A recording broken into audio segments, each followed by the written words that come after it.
நீங்கள் பார்த்துக் கொண்டிருப்பது உங்கள் விஜய்.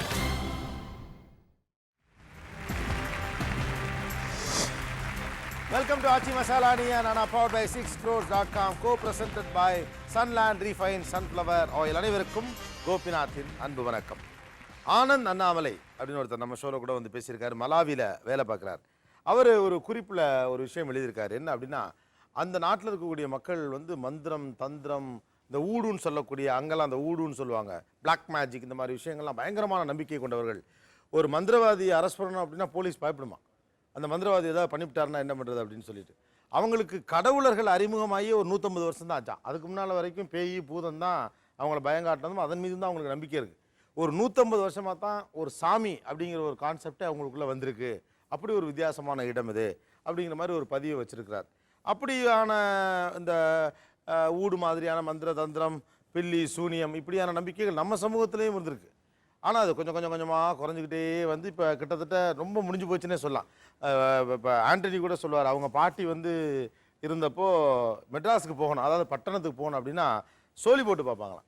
சோழி போட்டு பார்க்குறப்ப 2 சோழி எத்தனை பூ விழுகணும், அத்தனை பூ விழுந்தால் தான், அத்தனை அந்த ஒரு கணக்கு இருக்குது, அத்தனை பூ விழுந்தால் தான் நீ பட்டணத்துக்கே போகலாம், இல்லாட்டி பட்டணத்துக்கு போகக்கூடாது அப்படிங்கிற ஒரு நம்பிக்கை இருந்தது. இதெல்லாம் வாழ்க்கையோடு இருந்த ஒரு நம்பிக்கை. அது சரியாக தவறாங்கிறதுலாம் வேறு விஷயம். இது வாழ்வையோடு இருந்த ஒரு நம்பிக்கை. அப்படியான நம்பிக்கைகள்லாம் இன்றைக்கி படிப்படியாக குறைஞ்சி பரவலாக இருக்கக்கூடிய நம்பிக்கைங்கிறது தெய்வ நம்பிக்கை. கடவுள், ஜாதி, மதம், இது இதெல்லாம் கடந்து எல்லாருக்கும் ஓரளவு கடவுள் நம்பிக்கை இருக்குது. கடவுள் மறுப்புங்கிறது இன்னொரு பக்கம் இருந்தாலும் பரவலாக உலகம் முழுக்க இருக்கக்கூடியது கடவுள் நம்பிக்கையும் அது சார்ந்த பிரார்த்தனைகள், அது சார்ந்த வேண்டுதல்கள். ஒரு எளிய மனிதன் ஒரு திக்கற்ற நிலைக்கு போகிற போது கடைசியாக அவன் நாடி போவது கடவுளாகத்தான் இருக்கிறது.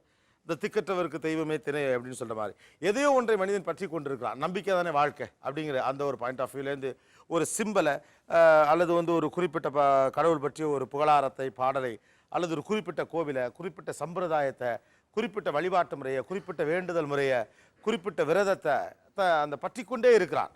அது கடவுளுக்கும் அவனுக்குமான தொடர்பை எப்பொழுதுமே வைத்திருப்பதாக அவன் நம்புகிறான். அந்த தெய்வ நம்பிக்கை என்கிற ஒரு விஷயத்தில் எல்லாரும் என்னதான் அப்படி வேண்டுறாங்க அப்படின்னு தெரிஞ்சுக்கவும், அதில் அவங்களுக்கு இருக்கக்கூடிய ஈடுபாடுகள், ஒவ்வொருத்தரும் ஒவ்வொரு மாதிரியான விஷயங்கள் எப்படி பண்ணுறாங்க அப்படிங்கிறத பார்க்குறது தான் நீயா நானா. நிறைய நேரங்களில் நிறைய விவாதங்களை முன்வைக்கக்கூடிய நீயா நானா சில நேரங்களில் டிரான்ஸ்பரண்ட்டாக இந்த சமூகம் இப்படி இருக்குது அப்படின்னு தூக்கி நம்ம சமூகத்துக்கே காட்டும். அப்படியான ஒரு ஷோ தான் இது. எஸ், இந்த சமூகத்தில் சாதாரண மனிதர்கள் தெய்வ நம்பிக்கை சார்ந்து அவர்கள் என்னென்ன செய்கிறார்கள் அப்படிங்கிறது அப்படியே கண் முன்னால் கொண்டாந்து வைக்கக்கூடிய, மக்கள் முன்னால் கொண்டாந்து வைக்கக்கூடிய ஒரு ஷோ தான் இது.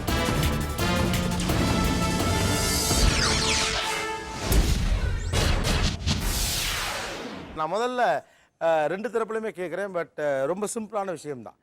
எல்லாருமே ஏதோ ஒரு 2 வரிகளையோ அல்லது 2 வார்த்தைகளையோ அடிக்கடி உச்சரிச்சுட்டே இருப்பாங்க. தெய்வம் சார்ந்து 2 வார்த்தையாக இருக்கலாம், 2 வரிகளாக இருக்கலாம், ஒரு பக்தி பாடலுடைய ஒரு வரியாக இருக்கலாம். அதை அடிக்கடி சொல்லிக்கிட்டே இருப்பாங்க. ஏதாவது ஒரு இடத்துல போகிறப்போ, ஒரு கடவுளை பார்க்குறப்போ, அல்லது ஒரு வண்டியில் போகிறப்போ, வண்டியில் ஷேக் ஆகிறப்போ அப்பா டக்குன்ட்டு உடனே அந்த வார்த்தையை சொல்லுவாங்க. அப்படியாக நீங்கள் சமீப காலமாக சொல்லி கொண்டிருக்கும் அந்த கடவுள் சார்ந்த, கடவுளை நோக்கி பேசுகிற அந்த வார்த்தைகள், வரிகள் என்ன? சாமியே சரணமையப்பா. சாமியே சரணமையப்பா. அருட்பெரும் ஜோதி தனிப்பெரும் கருணை. அருட்பெரும் ஜோதி தனிப்பெரும் கருணை. ஓம் நமச்சிவாய. ஓம் நமச்சிவாய். காக்கா காக்கா கனகவேல் காக்க, நோக்க நோக்க நொடியில் நோக்க, தாக்க தாக்க தடையற தாக்க, அந்த லைன் மட்டும் அது வரைக்கும். Okay, S. குரு வாழ்க குரு வாழ்க குருவே சரணம், இது சொல்லிட்டே தான் இருப்பேன் எப்பவுமே. ஓகே, வேறு? ஹரஹர சங்கர சிவ சிவ சங்கர. ஹரஹர சங்கர சிவ சிவ சங்கர. தண்டுமாரி தாயே, தண்டுமாரி தாயே, தண்டுமாரி தாயே. முருகா ஞான பண்டிதா சண்முகா போற்றி. அதுதான் சார். முருகா ஞான பண்டிதா சண்முகா போற்றி. என் ஆண்டவனே, ஆண்டவரே. என் ஆண்டவரே. மரியே வாழ்க மாதாவே சரணம். மரியே வாழ்க மாதாவே சரணம். நான் ஒரு தடவை எக்ஸாம் எழுதும் போது ஓம் காளி, ஜெய்காளி, வெக்காளி தாயேன்னு சொல்லுவேன் எப்போவுமே. பிகாஸ் ஒரே ஒரு வெக்காளியம்மன் கோயில் தான் நான் ஃபேமஸாக கும்பிட்றது. ஸோ அதனால் அந்த இது எப்போவுமே சொல்வேன் நான் எக்ஸாம் எழுதும் போது. ஓகே. நான் வழக்கமாக சொல்கிறது ஏசியின் ரத்தம் ஜெயம், அப்பாலை போ சாத்தானே. நான் அடிக்கடி சொல்கிற வார்த்தை வந்து சிவனே அப்படிங்கிற வார்த்தை மட்டும்தான். சிவனே, சிவனே. நான் ஜென்ரலாக வந்து எல்லா சாமியும் பொதுவாக இது பண்ணுறது. ஸோ ஆண்டவனை என்னை காப்பாற்று, எல்லாத்தையும் காப்பாற்று, எல்லோரும் நல்லா இருக்கணும். ஓகே. சின்ன வயசுலேருந்து எங்கள் அப்பா சொன்னதை கேட்டு கேட்டு தென்னார் கூடிய சிவனே போற்றி, எல்லார் கூட நிறைவா போற்றி போற்றி, அது எனக்கு வந்து ரொம்ப. தென்னாருடைய சிவனே போற்றி. யா சார், நான் பொதுவாக எல்லா சாமியும் கும்பிட்றதுனால நான் வந்து எல்லா மேலே இறைவா என்னை காப்பாற்று அப்படிங்கிற மாதிரி. பயப்படும் போது இல்லைன்னா டென்ஷன் வரும் கிருஷ்ணா சொல்லுவாங்க. கிருஷ்ணா. ஓகே. லா இலாஹ இல்லல்லாஹ். ஓகே, லா இலாஹ இல்லல்லாஹ். யா யா. இயேசுவின் நாமத்திலே கேட்கிறோம். இயேசுவின் நாமத்திலே கேட்கிறோம். அல்லாஹு அக்பர் அஸ்தக்ஃபிருல்லாஹ். அல்லாஹ் அக்பர். ஹரே ராம் ஹரே ராம் ஹரே ராம். ஓகே ஓம் நமோ நாராயணாய. ஓகே. பெண்கள் பக்கம். ஓம் திரையம்பகம் கஜாமகே சுகந்திம் புஷ்டி வர்தனம். அது எப்போ பார்த்தாலும் வண்டியில் போகும்போது ஃப்ரம் த மார்னிங் எழுந்த உடனே அதுதான் சார் ப்ரே பண்ணுவேன். Okay okay. ஐயனாரப்பா நீ தான் எனக்கு அப்படின்னு சொல்லி வேண்டிக்கிட்டு ஓம் விநாயக நம ஓம் கணபதி நம அப்படின்னு சொல்லிட்டு மூணாவதாக இடரினும் தளரினும் எனதொரு நோய் தொடரினும் உனக்கழல் தொழுதடன் போட்டி அப்படின்னு சொல்லுவேன். Okay okay. பிள்ளையாரப்பா முருகா பெரியசாமி ராகவேந்திரா ஆஞ்சநேயரே அஞ்சலே ஒன்று பெற்றான் அஞ்சலே ஒன்றை தவி அஞ்சலே ஒன்றாராக ஆரியர்க்காக ஏகி அஞ்சலே ஒன்று பெற்ற அனங்கண்ட எல்லாரூரில் அஞ்சலே ஒன்றை வைத்தான் அவன் நம்மை அழித்து காப்பான். ஆஞ்சநேய ஸ்லோகம். ஆஞ்சநேய ஸ்லோகம். ஓகே. இயேசுவின் ரத்தம் ஜெயம் இயேசுக்கே சோஸ்திரம். இயேசுவின் ரத்தம் ஜெயம் இயேசுவுக்கே ஸ்தோத்திரம். சாய்ராம் சாய்நாதா. எப்பவுமே காலையில் எழுந்த உடனே முதல்ல விக்னேஷான்னு சொல்லிட்டு தான் எழுந்துப்பேன். உக்காந்தாலும் விக்னேஷா எழுந்தாலும் விக்னேஷான்னு சொல்லுவேன். இந்த பாலும் தெளிதேனும் பாகும் பருப்பமே நான்கும் நான் கடந்து உனக்கு தருவேன் கோலம் செய் துங்க கனிமுகத்து தூய்மணியை போற்றின்னு சொல்லிட்டு எல்லாருக்கும் நல்லது செய் எல்லாரும் நல்லா இருக்கணும். எனி டைம் இதை சொல்லிக்கிட்டே இருப்பேன் நான். ஓகே. எப்போ சொல்கிற வார்த்தை முருகா முருகா முருகா முருகா. அபிராமி அந்தாதி தான். தனம் தரும் கல்வி தரும் அந்த வார்த்தையை சொல்லிட்டு தான் எதையும் ஸ்டார்ட் பண்ணுறது. தனம் தரும் கல்வி தரும் தலைவரியா மனம் தரும் அபிராமி அந்தாதின்னு இருக்கு. ராஜராஜேஸ்வரிக்கு பாடுறது. முருகா முருகான்னு சொல்வேன். கந்தா கடம்பா கார்த்திகேயா போற்றி. நாராயணா ஓம் நமோ நாராயணா. இயேசுவே என்னை வழி நடத்தும் தேங்க்யூ ஜீசஸ் எப்பவும் சொல்லுவோம். Thank you Jesus. ஸ்கூலுக்குள்ளே ஒரு பெரிய விநாயகர் இருப்பார். உள்ள நடுமுதான் அப்படியே என் அப்பனே பிள்ளையாரப்பா எல்லா குழந்தையும் காப்பாற்று என்ன அறியாமல் அந்த வார்த்தை தினமும் வந்துடும் எனக்கு. ஓகே. இங்கே எந்திரிச்சோடனே ஹரி ஹரின்னு சொல்லிட்டு தான் டெய்லி எந்திரிக்கிறது. வீட்டை விட்டு கிளம்பும் போதும் கேசவா அப்படின்னு தான் கிளம்புறது. தூங்கும் போதும் மாதவாங்கிறது. எப்போதுமே ஹரியுடைய நாமத்தை எந்நேரமும் சொல்லிகிட்டே இருக்கிறது. ஓகே. ஓம் சக்தி. ஓம் சக்தி. இயேசுவேன்ற வார்த்தை அடிக்கடி சொல்லுவேன். இயேசுவே. என் கிருபை உனக்கு போதும் நான் உன்னை விட்டு விலகுவதும் இல்லை கைவிடுவதும் இல்லை. எனக்கு எதனா பயமாக இருந்துச்சுன்னா கர்த்தரை காப்பாற்று அப்படின்னுவேன். அப்படி இல்லைன்னா பிள்ளையாரப்பா அப்படின்ற. ஓகே. எப்போ பயம் வரும்போதும் டென்ஷன் ஆகும்போதும் நர்வஸாக இருக்கும்போதும் ஏதோ ஒன்று இப்போ எக்ஸாமுக்கே போகும்போது டிராஃபிக்கில் எங்கேயாவது மாட்டிக்கிட்டாலும் கடவுளை கடவுளை கடவுளை கடவுளை காப்பாற்றுப்பா அப்படின்னு சொல்லுவேன். ஓகே. நான் வந்துட்டு முருகா ஞான பண்டிதா காப்பாத்துப்பா. ஓகே. நான் எப்பொழுதுமே அங்காள பரமேஸ்வரி தாயே என்னை காப்பாற்று. ஏன்னா அங்காளம்மன் எங்களோட குலதெய்வம். அதனால அப்படி சொல்லுவேன். ஓகே. நம்முடைய தமிழ் குடும்பங்கள் கடவுள் என்பவரை எப்படி பார்க்கிறார்கள், அவருடைய பக்தி அது சார்ந்த நம்பிக்கைகள் எப்படி இருக்கின்றன, இன்னும் பேசலாம் ஒரு சிறிய இடைவேளைக்கு பிறகு. இது ஆச்சி மசாலா நீ நானா, powered by 6crores.com, co-presented by Sunland Refined Sunflower Oil.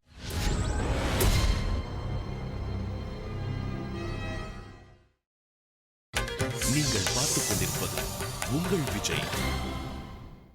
Welcome back to Aachi Masala நீ நானா, powered by 6crores.com, co-presented by Sunland Refined Sunflower Oil. பெண்கள் ஒரு பக்கம், ஆண்கள் ஒரு பக்கம், கடவுள் நடுவில் இருக்கிறார் அப்படிங்கிற மாதிரி அந்த கடவுளை நோக்கி ஒவ்வொரு நேரமும் அவர்கள் போகிற போது என்னென்ன உணர்வுகளோடு போகிறார்கள், அது சார்ந்து என்ன நம்பிக்கை வைத்திருக்கிறார்கள், தொடர்ந்து பேசுவோம். என்னுடைய அடுத்த கேள்வி, நிறைய பேர் நிறைய விஷயங்கள் சொல்லிக்கிட்டே தான் இருக்கீங்க இல்லை, மனசுக்குள்ளே ஒரு கடவுளோடு ஒரு கனெக்டடே இருந்திருக்கீங்க. பெரும்பாலானவர்கள் தினந்தோறும் கோயிலுக்கு போகிறவங்களா, அல்லது வாரத்தில் வெள்ளிக்கிழமை, அல்லது இப்போ மசூதிக்கோ இப்போ வெள்ளிக்கிழமை போகிறதாவோ, அல்லது ஞாயிற்றுக்கிழமை சர்ச்சுக்கு போகிறதாகவோ ஒரு வாழ்க்கை இருக்கலாம். ஆனால் எந்த ஒரு விஷயம் நடந்தால் உடனே கோயிலுக்கு போயிடுவீங்க, இந்த விஷயம் நடந்தால் நான் உடனே கோயிலுக்கு போயிடுவேங்க அப்படின்னு எதை சொல்லுவீங்க? மனசு ரொம்ப கஷ்டமாக இருந்ததுன்னா உடனே கொஞ்ச நேரம் சாமிக்கிட்ட அழுதுட்டு உடனே கோயிலுக்கு போயிட்டு வந்துடுவேன். மனசு ஒரு மாதிரி சங்கடமா, மனசு ரொம்ப கஷ்டமாக இருந்தது. வேற எதுன்னு ஒன்று நடந்தால் உடனே கோயிலுக்கு போயிடுவீங்க? இப்போ நான் யாருக்காவது பிரார்த்தனை பண்ணிட்டேன் அப்படின்னு சொன்னால் அவங்க எனக்கு நீங்கள் வேண்டிட்டீங்க, எங்களுக்கு சக்ஸஸ் ஆகிடுச்சுன்னு சொல்லிட்டா உடனே போய் அந்த கடவுள்கிட்ட நான் நன்றி சொல்லிட்டு வருவேன். ஓகே. வேண்டுதல் நிறைவேறினா உடனே போயிடுவீங்க. உடனே வேற வேற என்னோட ஹஸ்பண்ட் பிஸ்னஸ்மேன். அவருக்கு டெய்லி நிறைய பிரச்சனைகள் இருக்கும் பிஸ்னஸில். ஏதாவது பிரச்சனைன்னு சொல்லி மனசு கஷ்டமாக இருக்குன்னு சொன்னாருன்னா நான் அவருக்காக கோயிலுக்கு உடனே போயிடுவேன். ஓகே. பிஸ்னஸில் ப்ராப்ளம் தான் கோயிலுக்கு போவீங்க? மனசு கஷ்டமாக இருந்தால் போவேன், ஆனால் சந்தோஷமாக இருந்தால் உடனே போய் தேங்க்ஸ் சொல்லிட்டு தான் வர்றது. ஓகே. ரொம்ப ஹாப்பியாக இருந்தாலும் உடனே கோயிலுக்கு கண்டிப்பாக. ஓகே. தேங்க்ஸ் சொல்லிட்டு வரணும். வேற என்னோட பிள்ளைங்களுக்கு உடம்பு சரியில்லைன்னா கண்டிப்பாக கோயிலுக்கு போய் வேண்டிப்பேன். எங்கள் வீட்டுக்காருக்கு ஒர்க் டென்ஷன் அதிகமாக இருந்ததுன்னா, மைண்ட் ரிலாக்ஸேஷன் வேணும்னா உடனே திருச்சி கிளம்பி போயிடுவோம். சமயபுரம் கோயிலுக்கு போயிட்டு அந்த ஊரில் ஒரு நைட்டு ஸ்டே பண்ணிவிட்டு மறுநாள் போய் கோயிலுக்கு போய் சாமி கும்பிட்டுட்டு வந்துட்டாருன்னா ரிலீஃப் ஆகிடுவார் உடனே. அதே மாதிரி எப்பயாச்சும் நிறைய லாபம் கிடைச்சாலும் உடனே அந்த கோயிலுக்கு தான் போவோம். எடுத்ததுமே போயிட்டு சாமிக்கு நன்றி சொல்லிட்டு வருவோம். அவருக்கு ரொம்ப பிடிச்ச கடவுள். ரொம்ப நொந்து போன காலத்தில் அந்த கோயிலுக்கு போயிட்டு வந்ததுக்கு அப்புறம் தான் சீர்பட்டார். அதனால அவருக்கு வந்து ரொம்ப நம்பிக்கை அது மேலே. ஓகே, என்னை பொறுத்த வரைக்கும் இது ஒரு மூட நம்பிக்கையாக கூட மற்றவங்களுக்கு தெரியலாம். அண்டங்காக்காவை பார்த்தானாக்கா எனக்கு ஒரு பயம். எனக்கு that is one for sir ஒன்று. ஸோ மொத்த அண்டங்காக்காவை பார்த்தானாக்கா இம்மீடியட்டாக நான் எங்கள் வீட்டுக்கு பின்னாடி இருக்கிற கோயிலுக்கு போவேன். சரி, இன்னைக்கு ஹஸ்பண்டை திட்டு வாங்க போகிறோமா, இல்லைன்னா நம்ம பாஸ்கெட்டை திட்டு வாங்க போகிறோமா, ஏதோ ஒன்று. யாரை எப்படி சமாளிக்கிறது நம்ம பார்த்துக்கலாம். ஹஸ்பண்ட்னா நம்ம வந்து வீட்டுக்கு வந்து பார்த்துக்கலாம். பாஸ்னா ஆஃபீஸில் எப்படி சமாளிக்கிறது. ஸோ அதுக்காக அண்டங்காக்காயை பார்த்தா உடனே கோயிலுக்கு போயிருவீங்க. வேற மனசு ரொம்ப பாரமாக இருக்கும்போது பசங்களை ரொம்ப திட்டிட்டு அந்த வீக் ஃபுல்லாகவே ரொம்ப பாவம் பண்ண மாதிரி ஒரு மனசில் தோணுச்சுன்னா உடனே கோயிலுக்கு போயிடும். ஓகே, பசங்க தப்பு செஞ்சு அடிக்கும்போது மனசு கஷ்டமாக இருக்கும். அப்போ உடனே கோயில் போய் வேண்டிக்கிறேன். ஏதாவது கெட்ட கனவு கண்டனா காலையில் எந்திரிச்ச உடனே கோயிலுக்கு போயிட்டேன். இது போவாங்க நிறைய பேர். வேற சார், கனவுல பாம்பு குத்திட்டு ரத்தம் வரலனா போவேன் சார் கோயிலுக்கு. ஓ, அந்த கனவுல பாம்பு குத்தி ரத்தம் வரலனா போவேன். ஓகே, அப்படி என்ன அதுல என்ன ஒரு ரத்தம் வந்துருச்சுன்னா நல்லதுன்னு சொல்லுவாங்க. இன்கேஸ் ரத்தம் வரலனா வந்து நமக்கு ரொம்ப கெட்டது, இனிமேல் ஏதோ கெட்ட காலம் ஸ்டார்ட் ஆகுது அப்படின்னு சொல்லுவாங்க. அதனால உடனே கோயிலுக்கு போவேன். ஓகே. சார், ஃப்ரெண்ட்ஸ்குள்ளே ஏதாவது மிஸ் அண்டர்ஸ்டாண்டிங் வந்தது அப்படின்னா நான் கோவிலுக்கு போவேன். ஏதாவது ஃப்ரெண்டோட சண்டை வந்தது அந்த மாதிரி. Yes yes. வேற என்னுடைய வலது கண் துடிச்சதுன்னா நான் உடனே கோவிலுக்கு போயிடுவேன். அது என்னது?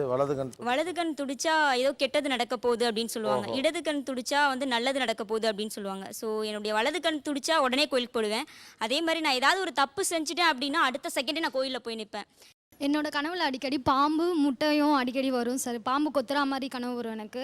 அது மாதிரி வந்தாலே நான் ரொம்ப பயப்படுவேன். மறுநாள் நாகத்தம்மன் கோயில் போயிட்டு முட்டையும் பாலும் வாங்கி வச்சுட்டு வந்துடுவேன். அந்த டைமில் நான் அடிக்கடி போவேன் கோயில். சார், என் பிள்ளைங்களுக்கோ இல்லை எனக்கோ சம்பள அப்ரைசிங் வரும்போதெல்லாம் போய் கடவுள் கோயிலுக்கு போயிட்டு. ஓகே, இந்த பக்கம் என்ன நடந்தால் கோவிலுக்கு போவீர்கள்? என்னுடைய அப்பா அம்மா என்னோட மனைவி கூட எப்பயாவது ஆர்கியூமெண்ட் வந்து சண்டை வர்றப்போ மனசு கஷ்டமாயிரும். அந்த மாதிரி நேரத்தில் நான் உடனே போயிடுவேன். குடும்பத்துக்குள்ள ஏதாவது பிணக்கு வந்தா உடனே போயிடுவேன். உடனே போயிடுவேன். எந்த ஒரு பிரச்சனை வந்தாலும் நான் கோயிலுக்கு போகணும்னு ஓகே, ஒரு ப்ராப்ளம் வந்தால் கோயிலுக்கு போகணும்னு தோணும். ஓகே, என்னோட ப்ரொஃபஷன் ரிலேட்டட் ப்ராப்ளம் எதாவது இருந்தால் கண்டிப்பாக நான் கோயில். Okay, professional related problems. Yes. ஏதாவது ஆக்சிடென்ட் பார்த்தா போவோம். அது ரீசனாக தான் ஆரம்பிச்சிருக்கோம். ரீசனாக தான் வண்டி ஓட்ட ஆரம்பிச்சிருக்கோம். ஸோ கொஞ்சம் பயம் இருக்குது எனக்கு வண்டி ஓட்டுறது. சரி. யாருக்காவது உடம்பு சரியில்லைனா கண்டிப்பாக போய் ப்ரேயர் பண்ணுவோம். அதே மாதிரி நான் பெரிய ஆர்டர் ஏதாவது கிடச்சிதுன்னா கண்டிப்பாக உடனே போயிட்டு அது கண்டிப்பாக அலாட் பிரார்த்தனை பண்ணிட்டோம். ஓகே, எப்போவெல்லாம் கோயிலுக்கு போகணும்னு தோணும்? சார், கையில் எப்போல்லாம் பணம் எனக்கு நிறைய கிடைக்குதோ, எப்போ நான் மனசு ரிலாக்ஸாக இருக்கோ அப்போ உடனே அப்போலாம் கோயில். அது வீக் டேஸ் அதெல்லாம் ஒன்றும் பிரச்சனை இல்லை. ஆஃபீஸ் பர்மிஷன் போட்டு கூட போய்டும். Okay, good. எஸ், மனசு ரிலாக்ஸாக இருக்கப்பலாம் கோயிலுக்கு. எஸ். நைட்டில் வந்து ஏதாச்சும் கெட்ட கிணறு வந்தோன்னா காலையில் விஸ்வரூப தரிசனத்தில் போய் தரிசனம் பண்ணிட்டு உட்காந்துருவேன். ஓகே, கெட்ட கனவு வந்தால் கோயிலுக்கு போவேன். வேற சேல்ஸ் இண்டஸ்ட்ரியில் இருக்கேன் சார். எப்போல்லாம் வெற்றியை ருசிக்கிறணும், அந்த டார்கெட் அச்சீவ் அந்த பேர் இருக்குல்ல, ரொம்ப சந்தோஷத்தில் கண்டிப்பாக நான் டார்கெட் ரீச் பண்ணலாம். ஓகே. மற்றவங்களை ஹர்ட் பண்ணா இம்மீடியட்டாக உடனே கடவுள்கிட்ட போகணும்னு தோணும். கோயிலுக்கு போகிறது இல்லை, மற்றவங்க உங்களை ஹர்ட் பண்ணிட்டோம், யாரையும் திட்டிட்டா மற்றவங்க ஹர்ட் ஆயிட்டாங்கன்னு நம்ம ஃபீல் பண்ணாலே நமக்கு ஒரு உணர்வு வரும்ல, உடனே கடவுள்கிட்ட தான் போகணும். வேறு ரொம்ப பயமாக இருந்ததுன்னா கோயிலுக்கு போயிட்டு ஏதாவது அந்த மந்திரிச்சு கயிறு மாதிரி ஏதாவது கட்டிட்டு வந்து பயமாக இருந்துச்சு. ரொம்ப பயமாக இருந்ததுன்னா. வேற எப்பெல்லாம் ப்ரெஷர் ரொம்ப அதிகமாக இருக்கும், லோன்லினஸ் தேவைப்படுதோ அப்பெல்லாம் கோயிலில் போய் உட்காந்து லைட்டாக அமைதி தேவைப்படுதோ அப்படி சொல்றீங்களா, இல்லை தனிமை தேவைப்படுதோ? தனிமை தேவைப்படுறப்பும் சரி, அமைதி தேவைப்படுறப்பும் சரி. சரி, வேற எப்பொழுதெல்லாம் கோயிலுக்கு போகணும்னு தோணுது?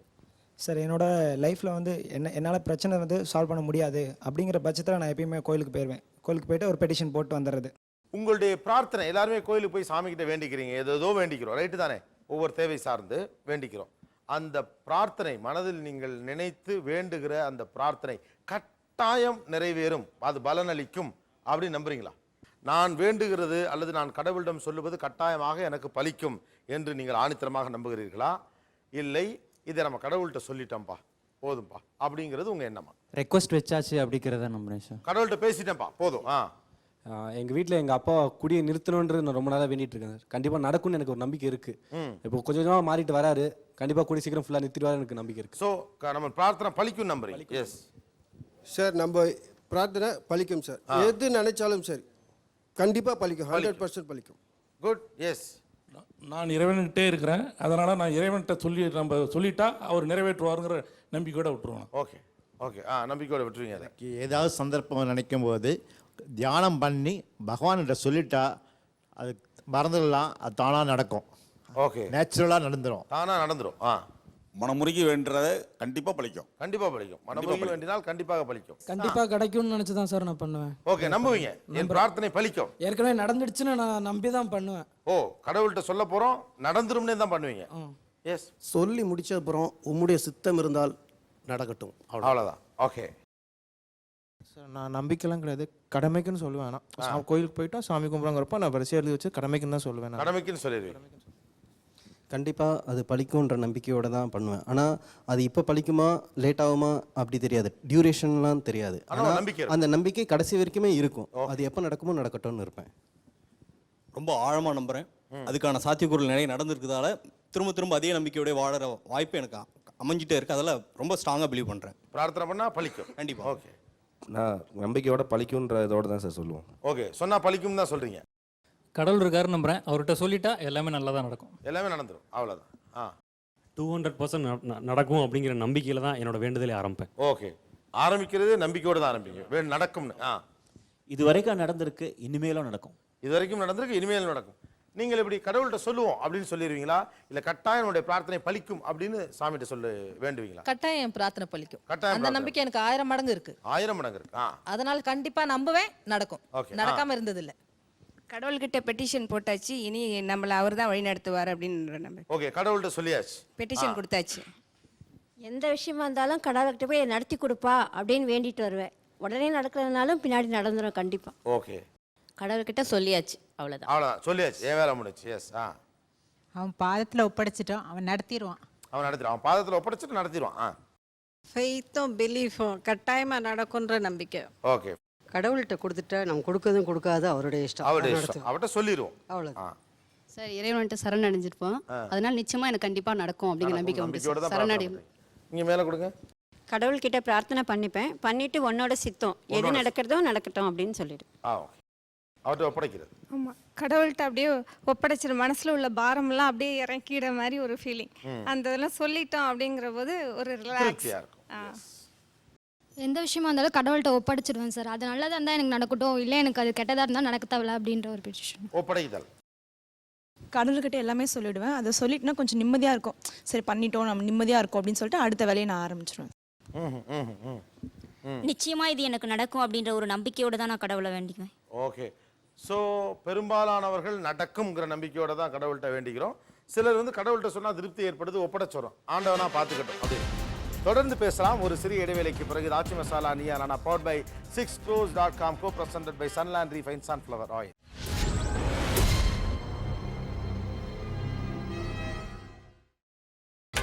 நீங்கள் பார்த்துக் கொண்டிருப்பது உங்கள் Vijay. Welcome back to Aachi Masala Neeya Naana powered by 6crores.com, co-presented by Sunland Refined Sunflower Oil. ஆனால் என்னுடைய அடுத்த கேள்வி ஒன்று இருக்குது. கடவுள்கிட்ட நீங்கள் உருகி உருகி ஒரு பிரார்த்தனை செய்து ஒன்றை வேண்டிக் கொள்ளுகிறீர்கள், அது பலிக்கவில்லை என்றால் உங்கள் ரியாக்ஷன் என்ன? திட்டிடுவேன் ஸ்ட்ரைட்டா. 2 நாள் நான் உனக்கு விலைக்கு ஏற்ற மாட்டேன் அப்படின்னு சொல்லிடுவேன். ஓ, நீங்க கேட்டு ஒன்று கிடைக்கலன்னா கடுப்பாய் கடவுளை திட்டிடுவீங்க. ஆமா சார், எல்லாம் நல்லதுக்காக தான் செய்யறாருன்னு சொல்லிட்டு விட்டுருவோம் சார். விட்டுருவீங்க. ஓகே, எல்லாம் நல்லதுக்காக தான் செய்யறாரா? இல்லை, நல்லா திட்டுவேன். நல்லா திட்டுவீங்க. திட்டுவேன். ஏன் இப்படி பண்ணிட்டேன், நான் ரொம்ப அது என் குழந்தைகிட்ட கூட நான் அதை பற்றி தப்புதவாக கொஞ்சம் சொல்லி இது பண்ணிப்பேன். என் குழந்தை என்னை மாற்றும், அப்படிலாம் சொல்லாதம்மான்னு. அந்த அளவுக்கு ஹாஷா திட்டிட்டு அப்புறம் கொஞ்சம் நேரம். எவ்வளோ உரிமையாக திட்டுவீங்க கடவுளை? எனக்கு நீ இப்படி பண்ணிட்டு இருக்க கூடாது, நான் உனக்கு தினமும் உன்னை சுற்றி சுற்றி வரேன், நீ இப்படி எனக்கு பண்ணியிருக்க கூடாது, இன்னொரு தடவை இந்த மாதிரி நடந்தால் நான் இது மாதிரி என்ன நானே இது பண்ணிப்பேன், அந்த மாதிரி ஒரு இதோட தான் பேசுவேன். ஓகே, எனக்கு அம்மா அப்பா மாதிரி பக்கத்தில் இருந்து தெய்வத்துக்கிட்ட தான் நான் பேசுறது எல்லாமே. 1 to 1 அவர்கிட்ட டைரக்டா. ஓகே, நீங்கள் வேண்டியது பலிக்கவில்லை என்றால் உங்கள் ரியாக்ஷன் என்ன? ஆண்டவரை எனக்கு மட்டும் ஏன் இப்படி நடக்கு அப்படின்னு முதல்ல மனசுக்குள்ள நினைப்பேன். அதுக்கப்புறமா வந்து அதில் ஏதோ ஒரு நன்மை எனக்கு இருக்கு, அதனால தான் நீங்கள் அப்படி பண்ணலை. கன்வின்ஸ் நானே என்னை கன்வின்ஸ் வேறு செமையா அழுதுருவேன். அழுதுருவேன். செமையா அழுதுருவேன். சமாளிக்க முடியாமல் அழுதுருவேன். வேண்டுதல் நிறைவேறவில்லை என்றால் என்ன செய்வீர்கள்? கோயிலுக்கு போயிட்டு அங்கேயே உட்காந்து ஓன அழுதுருவேன். அழுது முடிச்சுட்டு தான் வீட்டுக்கே வருவேன். அந்த மாதிரி ஒன்று. இதுமாரி நான் உனக்கு இவ்வளோ பண்ணேன், விளக்கேற்றினா பூஜைலாம் பண்ணனே, எனக்கு இவ்வளோ மனசு கஷ்டத்தை கொடுத்துட்டேயே அப்படின்ட்டு சொல்வேன். என்னை ஏமாத்திட்டேயே அப்படின்ட்டு சொல்வேன். ஓகே, என்ன கொடுங்க. வேண்டினது நிறைவேறலைன்னா அழுதுருவேன். அழுதுட்டு என்ன செய்வேன், இன்னைக்கு விளக்கெல்லாம் ஒன்றும் ஏற்ற போகிறது இல்லைன்னு சொல்லிட்டு போயிடுவோம். ஆனால் திருப்பி சாயங்காலம் வரும்போது ஐயோ ஏதோ ஒரு தப்பு பண்ணிட்டோமோன்னு சொல்லிட்டு சாயங்காலம் குளிச்சுட்டு விளக்க ஏற்றிட்டு ஐயோ நான் செஞ்ச தப்புன்னு யோசிப்பேன். திரும்ப சாரி கேட்டுக்கிறது. ஓகே, எவ்வளோதான் ப்ராப்ளம் வந்து இவ்வளோ நம்பிக்கையாக கும்பிட்டோம் எனக்கு இது நிறைவேற்றலையே அப்போ நீ கண்டிப்பாக நிறைவேற்றுவேன் ஆனாலும் உன்னை நான் விட்டுட மாட்டேன் திரும்பவும் திரும்பவும் கும்பிடுவேன் ஆனாலும் எனக்கு நீ சீக்கிரமா முடிச்சு கொடுக்கணும் ஓகே அதுதான் ஒரு செகண்ட் ஸ்ட்ரெஸ் அப்ளிகேஷன் அப்படின்னு சொல்லி ஓகே ஆக்சுவலாக வந்துட்டு என்ன கோவம் வரும் அப்போது நமக்கு வந்து ஆற்றாமை நம்ம கோவம் எல்லாமே வரும் அப்போது வந்து நாங்கள் எல்லாமே உன்னோட குழந்தை தானே நீ வந்து ஒரு அம்மாவுக்கு அப்பாவுக்கு தெரியாதா குழந்தைக்கு என்ன வேணும்ன்ட்டு ஏன் எனக்கு இது செய்யலை எனக்கு வேணும்னு எனக்கு தோணுதில்லை அப்படின்னு டைரெக்டாக பேசுவேன். சார் நான் வந்து ரொம்ப அழுவீங்க அழுவேன் கிச்சனில் செல்ஃபில் தான் வந்து சாமி படம்லாம் வச்சுருக்கேன் அதனால் வந்துட்டு திரும்பி பார்க்கும்போதெல்லாம் முறைச்சிருவேன் சாமியை எனக்கு செய்யலைல்ல நீ அப்படின்னு அப்புறமா என்ன நான் சமாதானம் பண்ணிட்டு இன்னொரு சான்ஸ் உனக்கு தரேன் நீ எனக்கு செஞ்சு கொடு. எனக்கு நடக்கலாம் ரொம்ப அதிகமாக கோவம் வரும் சார். 1 வீக் 2 வீக் உனக்காக ப்ரேயர் பண்ண மாட்டேன் நான் விளக்கேற்ற மாட்டேன் அப்படின்னு வேண்டிட்டு அதே மாதிரி இருப்பேன். அந்த விஷயம் அதுக்கப்புறம் நடந்துரும் அதுக்கப்புறம் செய்வேன். ஒரு 1 வீக் பனிஷ்மென்ட் ஓகே. நான் ரொம்ப அழுவேன் சார் சாமி அது கிடைக்கலன்னா அழுவேன். அப்படி கிடைக்கலன்னா சரி இது நல்லதுக்கு தான் போல சரி என்ன பண்ணுறியோ அதை பண்ண இஷ்டம் அப்படின்னு சொல்லி நான் விட்டுருவேன் நான். ஓகே ஓகே நான் செமையாக சண்டை போடுவேன். நான் பிள்ளையார தான் கும்பிடுவேன். ரொம்ப உனக்கு தப்பா ரொம்ப பெருத்து போச்சு உனக்கு எல்லாரும் மூக்கு முட்டை வைக்கிறதால தின்னுட்டு தூங்குற போல இருக்கு நான் கேட்குறதெல்லாம் செஞ்சு தர மாட்டேன்றேன். நான் எவ்வளோ உண்மையாக நம்புகிறேன் நான் அப்பா அம்மாவை விட மேலே நம்புகிறேன் உன்னை மட்டுமே நம்பி இருக்கிறேன்னு எனக்கு ஏன் இப்படி துரோகம் பண்ணேன்னு சொல்லிட்டு கேலண்டர் மாட்டி வச்சுருப்பேன். தினமும் எழுந்தோடனே அவர் முகத்தில் தான் முழிப்பேன். தினமும் எழுந்தோடனே குட் மார்னிங் சொல்லுவேன் நைட்டில் குட் நைட் சொல்லுவேன். அந்த மாதிரி எப்போ பக்கம் வருதோ அப்போல்லாம் இப்படியே தான் மறைச்சி பார்த்துட்டே இருப்பேன். எவ்வளோ நேரம் நீ ஏன் என்னை பார்க்குறேன் நானும் உன்னை பார்க்குறேன் நீ ஏன் எனக்கு முடிச்சு தர வரைக்கும் உன்னை விட மாட்டேன். நான் உன்கிட்ட சண்டை போட்டு கோச்சிக்கலாம் போக மாட்டேன் விடவே மாட்டேன் உன்னை உன் தலையெழுத்து செஞ்சு தான் கொடுத்தாகணும் இப்படி தான் வேண்டிப்பேன் நான். ஓகே சார் மன உருகி அழுவேன் சார். அப்புறம் உன்னை தவிர எனக்கு யார் இருக்காப்பா நீ தான்ப்பா எனக்கு செஞ்சு கொடுக்கணும் அப்படின்னு சொல்லிட்டு மனசை தேத்திட்டு எல்லாம் நன்மைக்கே அப்படின்னு முடிவு பண்ணிட்டு வந்துடுவேன். ஓகே ஈஸியாக மனசை தேத்திப்பேன். கடவுள் நமக்கு இதோட பெட்டர் ஆப்பர்ச்சுனிட்டி ஏதோ வச்சிருக்காரு அது நமக்கு கிடைக்கும்னு நினச்சி மனசை சமாதானப்படுத்த வேண்டியது கிடைக்கவில்லை என்றால் என்ன ரியாக்ஷன் நடக்கலன்னா அதுவும் நல்லதுக்குன்னு நினச்சிப்பேன். எப்படியா வேறு விதமாக ப்ளஸ் பண்ணுவார் கட்டாயமாக கடவுள் நம்மளை அப்படின்னு தைரியமாக இருப்பேன். ஓகே இதில் இல்லைன்னா வேறு மாதிரி ப்ளஸ் பண்ணுவார் அப்படின்னு. ஓகே ஆண்கள் எப்படி ஒன்று வேண்டி அது நடக்கவில்லை என்றால் உங்கள் ரியாக்ஷன் என்னவா இருக்கும்? முதல் வந்து இதை விட ஒரு பெரிய காரியம் நம்ம கடவுள் வச்சிருக்காருன்னு நினைப்பேன். அல்லது இன்னும் கொஞ்ச நாள் கழிச்சு கிடைக்கலாம் அப்படின்னு லேட்டாக கிடைக்க வாய்ப்பு இருக்கு. அல்லது இது கடவுளுக்கு விருப்பம் இல்லை. ஓகே ஓகே எனக்குள்ளே நான் கன்வின்ஸ் பண்ணிக்கிடுவேன் எனக்குள்ளே கன்வின்ஸ் ஆயிடுவேன். எல்லாம் நல்லதுக்கே அப்படின்னு நினச்சிட்டு நம்மக்கிட்ட கடவுள் தியாகத்தை எதிர்பார்க்குறாரு அப்படின்னு நினச்சிட்டு இதை விட பெட்டராக நமக்கு கண்டிப்பாக ஒன்று கிடைக்கும் அப்படின்னு சொல்லிட்டு எனக்கு நானே சமாதானப்படுத்திக்குவீங்க. வேற யாரும் நீங்கள் வேண்டியது கிடைக்கவில்லை என்றால் மனசு ரொம்ப டிஸ்டர்ப்ட் ஆகிடும். அது ஒரு நாள் வந்து அதே நினச்சிட்டு இருக்கும்படியாக இருக்கும். ஆனால் அதுக்கப்புறம் என்ன ஆகும்னாக்கா சரி காட் நோஸ் பெட்டர் தன் இது கரெக்டாக நமக்கு தேவையில்லை இருக்காது போட்டிருக்கு இது மேபி பெட்டர் ஆப்பர்ச்சுனிட்டி கிடைக்கும். ஒன்று இது நம்ம செஞ்ச பாவமாக இருக்கும் பாவத்தை கழிச்சா மாதிரி ஆகிட்டுமே in case it is lost to us let it be a sin removing. Okay sir கண்டிப்பாக வந்து ஒரு எதிர்பார்ப்போடு தான் இறைவன்கிட்ட வந்து வேண்டியிருப்போங்க. அந்த வேண்டுதல் வந்து நிறைவேறலைங்க போது நிச்சயமாக மனசுக்கு ஒரு ஆதங்கம் வந்து கண்ணீர் மல்க வரத்தான் செய்யுங்க. இருந்தாலும் வந்து சரியான நேரத்தில் நிச்சயமாக செய்ய வேண்டியதை கடவுள் செய்வார். இன்னைக்கு நடக்கலைங்கிற வந்து ஒரு கவலையில் இருந்தாலும் ஒரு ஆறுதலோட நிச்சயமாக அந்த இடத்த விட்டு வருங்க சார். ஓகே ஓகே சார் கோயிலுக்கு போயிட்டு சாமி முன்னாடி நின்று நீ சாமியே கிடையாது அப்படி அடிச்சு சொல்லுவேன் சார். ஓகே நான் சார் திட்டிட்டு வந்துடுவீங்க நீ சாமியே கிடையாது திட்ட மாட்டேன் சார். சொல்லிட்டு மறுபடியும் இதை மாதிரி வந்து நான் சாமி நான் உன்னை சொல்லக்கூடாது சொன்னால் எனக்கு அது எவ்வளோ சீக்கிரம் முடியுமோ அதை முடிச்சு கொடுங்க அப்படின்னு சொல்லிட்டு மறுபடியும் சொல்லிட்டு வந்தேன். ஓகே வேண்டது கிடைக்கலன்னு வச்சுக்கோங்களேன் கடவுள் இல்லை கல் தான் அவரை ரொம்ப நம்பி நம்ம முட்டாளாயிட்டோமோ ஏன் அந்த மாதிரி ஆகணும்னு யோசிப்பேன். நினச்சது கிடைக்கலன்னா 2 நாள் கோயில் பக்கமே போக மாட்டேன். எனக்கு அப்படி கிடைக்கலன்னா என் ஃப்ரெண்ட்ஸ் ஏதாவது கோயிலுக்கு போனால் கூட சாமியே இல்லை நீ எங்கடா கோயிலுக்கு போகிற அப்படின்னு சொல்லி ஃப்ரெண்ட்ஸையும் போக விட மாட்டேன். உன்னை ரொம்ப நம்பி வேணேன் எல்லாம் உன் கையில் நீனே பார்த்துக்கப்பா எனக்கு ஏதாவது சீக்கிரம் செஞ்சு கொடு அப்படின்னு திருப்பி அவர்கிட்ட வந்து கேட்க தான் செய்வோம். மறுபடியும் ஆஃபர் வைப்போம். ஓகே தமிழில் ப்ராப்தம் அப்படின்னு ஒரு வார்த்தை சார். எனக்கு அந்த ப்ராப்தம் இல்லை பட் அதுக்கான குவாலிட்டியான பர்சனாக நான் வளரல அப்படிங்கிற அந்த தாட்டில் எடுத்துட்டு தான் கொஞ்சம் மெச்சூரிட்டாக வரும். ஓகே எனக்கு அந்த ப்ராப்தம் இல்லை போலுக்குன்னு சமாதானப்படுத்துவீங்க. ஓகே உங்களுடைய வேண்டுதலில் எந்த விஷயம் பிரதானமாக இருக்கும்? டெய்லி சாமிகிட்ட வேண்டுறீங்கிறீங்கல்ல என்ன வேண்டிப்பீங்க? எனக்கு ஹெல்த் இஷ்யூ மெயினாக நான் பார்ப்பேன். ஓகே சார் நான் மெயினாக எக்ஸாம் நடக்கும்போது தான் வேண்டிக்குவேன். அப்போ நான் வேண்ட ஒன்றே ஒன்று தான் நான் படித்ததெல்லாம் வரணும் நான் படித்தது எதுவும் மறந்து போகக்கூடாது. ஓகே படித்ததெல்லாம் வரணும் படித்தது எதுவுமே மறந்து போகக்கூடாது. கடவுளை இப்போ நான் வாழ்ந்துட்டு இருக்க வாழ்க்கைக்கு எந்த விதத்துலையும் என்னோட கான்ட்ரிபியூஷன் என்னோட செயல்பாடுகள் எதுவும் இதை தீர்மானிக்கலன்னு தெரியும். இனி வரப்போகிற எல்லா வாழ்க்கையிலும் இப்படியாவே அமையணும் அப்படிங்கிறது தான் என்னோட வேண்டுதலாக இருக்கும். ஓகே உங்கள் பிரார்த்தனையில் எது ரொம்ப பிரதானமாக இருக்கும்? பீஸ் ஆஃப் மைண்ட் வேணும். பீஸ் ஆஃப் மைண்ட் வேணும்னு நினைப்பீங்க. கடவுளுக்கு முதல்ல நன்றி சொல்லி என்னோட பிரார்த்தனை ஆரம்பிச்சு என்னுடைய அப்பா, என்னுடைய அம்மா, என்னோட மனைவி, என் குடும்பத்தார்கள் எல்லாருக்கும் நல்ல கைகால் சுத்தத்தோட நல்ல உடல் ஆரோக்கியமான வாழ்க்கையும் மன நிம்மதியான நேமத்தை கொடுக்க சொல்லிட்டு அப்பாவோடைய பிஸ்னஸ், தம்பியோட படிப்பு, அம்மாவோட வீட்டு வேலை, மனைவியோட வீட்டு வேலை, என்னோட வேலை எல்லாத்துலையும் நல்ல பறக்கத்தை அபிவிருத்தி பண்ணி கொடு, என்னோட வேலையில் அபிவிருத்தி பண்ணி கொடு அப்படின்னு கேட்டுட்டு என்னோட குடும்பத்தில் எந்த ஒரு பிரச்சனையும் வராமல் சுமூகமான வாழ்க்கையை கொடுத்து வரா இறைவா அப்படின்னு. உங்கள் பிரார்த்தனையில எதை அழுத்தி கேட்பீங்க சாமி கிட்ட? பொருளாதாரத்தை தான். பொருளாதாரம் நல்லா இருக்கணும், என் குடும்பம் நல்ல செழிப்போட அவங்க நோய் நொடி இல்லாமல் வாழணும். ஓகே, அதுதான் எனக்கு முக்கியமானது. காசு பணம் இருக்கணும், நோய் நொடி இல்லாமல் இருக்கணும். I should do well in my job. வேலையை நல்லா பண்ணணும், நல்ல பேர் எடுக்கணும் வேலையில். என் daughter should settle well. Okay, பிள்ளைங்க நல்லா செட்டில் ஆகணும்.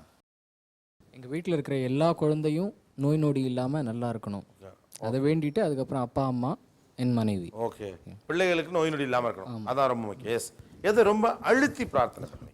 என் ஒய்ஃபோட நல்லா சந்தோஷமாக வாழணும், அதே சமயம் கடன் பிரச்சனை இல்லாமல் சந்தோஷமாக வாழணும். கடன் பிரச்சனை இல்லாமல், மனைவியோட சந்தோஷமாக இருக்கணும், கடன் பிரச்சனை இல்லாமல் இருக்கணும். உங்கள் பிரார்த்தனைகள் எந்த விஷயத்திற்கு ரொம்ப முக்கியத்துவம் கொடுத்து வேண்டுவீர்கள்?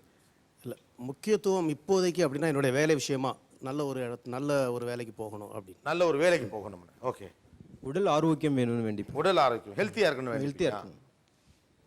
கேன்சரால் பாதிக்கப்பட்டுள்ள என்னுடைய மனைவி 12 வருட காலமாக உயிரோடு இருக்கிறார், அவர் தொடர்ந்து நன்றாக இருக்க வேண்டும். Okay okay okay.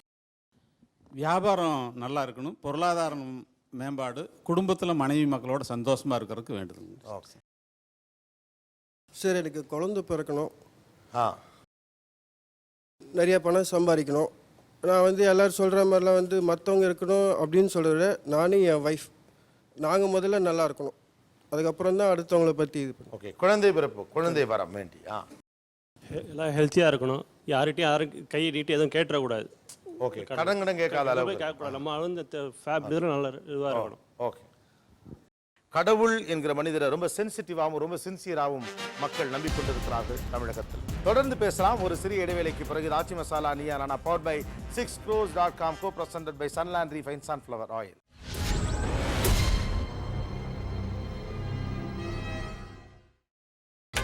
நீங்கள் பார்த்துக் கொண்டிருப்பது உங்கள் விஜய்.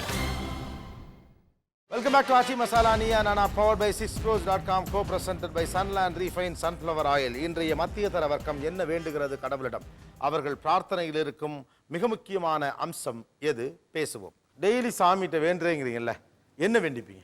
எங்கள் வீட்டுக்காரர் நல்லா இருக்கணும், ஹெல்த்தியாக இருக்கணும், சின்ன பிள்ளைக்கு வேலை கிடைக்க, நல்ல கல்யாணம் நடக்கணும். டெய்லி இப்போ தான் வேண்டிட்டு. ஓகே, நல்ல சுகத்தை தாரும் ஆசீர்வாதியும் தான் தினம் முக்கியமான ஜெபமே. நம்ம குடும்பத்தை காப்பாற்றுற அளவுக்கு சக்தியும் மனதைரியத்தையும், முதல்ல கோபம் வராத அளவுக்கு மனசு அமைதியை கொடுங்க. கோபம் வராமல் பார்த்துக்கொள். ஓகே. பசங்க ஹஸ்பண்ட் நல்ல ஆரோக்கியத்தோடையும் தீர்க்க சுமங்கலியாக இருக்கணும், நீண்ட ஆயுளோடையும் இருக்கணும் வேண்டிய. தீர்க்க சுமங்கலியாக இருக்கணும், நீண்ட ஆயுளோடு இருக்கணும். நான் டெய்லி 3 விஷயத்துக்காக காலையில் எழுந்தோடனே ப்ரேயர் பண்ணுவேன். ஃபஸ்ட்டு இன்னைக்கு போக்கிலும் வரைத்திலும் என்னை காத்துக்கொள்ளும் ஆண்டவரே அப்படின்னு சொல்லுவேன். எங்கள் குடும்பத்தை முழுவதும் காத்துக்கொள்ளும், அதாவது எந்த விதமான விபத்துகளிலிருந்தும் ஆபத்திலிருந்தும் காத்துக்கொள்ளும். ரெண்டாவது நான் பண்ணுறது உம்முடைய செட்டையின் கீழ் ஆரோக்கியம் இருக்கும் அப்படின்னு ஒரு வசனம் இருக்குது. ஸோ அதை சொல்லிட்டு சொல்லுவேன், உம்முடைய செட்டையின் கீழ் ஆரோக்கியம் இருக்கிறது, அது மாதிரி எங்கள் குடும்பத்தை முழுசும் உங்கள் செட்டையின் கீழ் வைத்து காத்துக்கொள்ளும், ஆரோக்கியமாக காத்துக்கொள்ளும். மூணாவது விஷயம், என்னோடய பசங்களோட படிப்புக்காக டெய்லி ஜெபம் பண்ணுவேன். அவங்க படிக்கிறது இன்னைக்கு கிளாஸில் போய் நல்ல ஞாபக சக்தியோடு அவங்க படிக்கிறத கரெக்டாக படிக்கணும் அப்படிங்கிறது. அதுக்கப்புறம் இப்போதைக்கு டெட் எக்ஸாமில் பாஸ் ஆகணும்னு வேண்டிக்கிறேன். டெட் எக்ஸாமில் பாஸ் ஆகணும் அப்படின்னு வேண்டிக்கிறேன். உங்கள் பிரார்த்தனையில் எது பிரதானமாக இருக்கும்? தீர்க்க சுமங்கலியாக இருக்கணும்னு நினைக்கிறது. இது எல்லா பெண்களும் விரும்புறது தான். ப்ளஸ் என் குழந்தைங்க ரெண்டும் ஆயுசோட, அறிவோட, அதிர்ஷ்டத்தோடு இருக்கணும்னு நினைப்பேன். ப்ளஸ் என் குடும்பத்தை சேர்ந்தவங்க அவர் குடும்பத்தை சேர்ந்த எல்லாரும் நல்லா இருக்கணும் அப்படின்னு வேண்டி.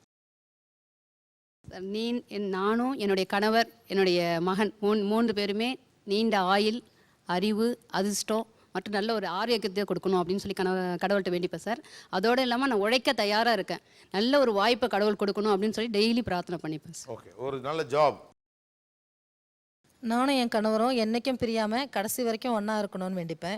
என் பிள்ளைங்க எங்கள் சொந்தக்காரங்க மத்தியில் நல்லா படித்து நல்ல நிலைமைக்கு அவங்க அண்ணாந்து பார்க்குற அளவுக்கு வளரணும், எந்த நோய் நொடியும் வரக்கூடாது, நல்ல அறிவோடையும் ஆற்றலோடையும் இருக்கணும்னு வேண்டிப்பேன். குட். எங்கள் குடும்பத்தார் அனைவருக்கும் நல்ல நீண்ட ஆயுள் கொடுக்க முடியும். என்னுடைய பெரிய மகனுக்கு அரசாங்க வேலை பணி கிடைக்கணும்னு வேண்டிப்பேன். சின்ன மகன் படிப்பில் ரோல் மாடலாக இருக்கணும் அப்படின்றது என்னோட வேண்டுகோள். ஓகே ஓகே, என்ன வேண்டுவீர்கள்? குடும்பத்தில் எல்லாரும் எழுந்துக்கும் போது சந்தோஷமாகவும் படுக்கும்போது நிம்மதியாகவும் இருக்கணும்னு தினமும் சொல்லுவேன். அப்புறம் என்னோடய அப்பா, என்னோடய மாமியார் வயசானவங்க, அவங்களோட முதுமை காலம் நிம்மதியாக போகணும். அடுத்தது எங்கள் வீட்டில் ஒரு குட்டி பாப்பா இருக்குது, அவளுக்கு உடம்பு சரியில்லை, அவள் நல்லாகணும்னு தினமும் இந்த 3 ப்ரேயர் என்னோட தினமும் இருக்கும் எனக்கு. என்னோடய 2 பசங்களும் நல்ல நிலைமைக்கு வரணும், என்னோடய பொருளாதாரம் நல்லா சீர்படணும், முதல்ல எனக்கு ஒரு நல்ல நிம்மதியை கொடுன்னு வேண்டிப்பேன். அம்மா அப்பாலாம் நல்லா இருக்கணும், அண்ணா தங்கச்சி எல்லாருமே குடும்பத்தில் எல்லாரும் நல்லா இருக்கணும், எப்போதும் நிம்மதியாக இருக்கணும். சத்யநாராயணா இல்லம்னு ஒரு வீடு வைக்கணும், அது வந்து என்னுடைய நீண்ட நாள் கனவு. அது டெய்லி வீடு கட்டணும். ஆமாம், அது ப்ரே பண்ணிக்குவேன்.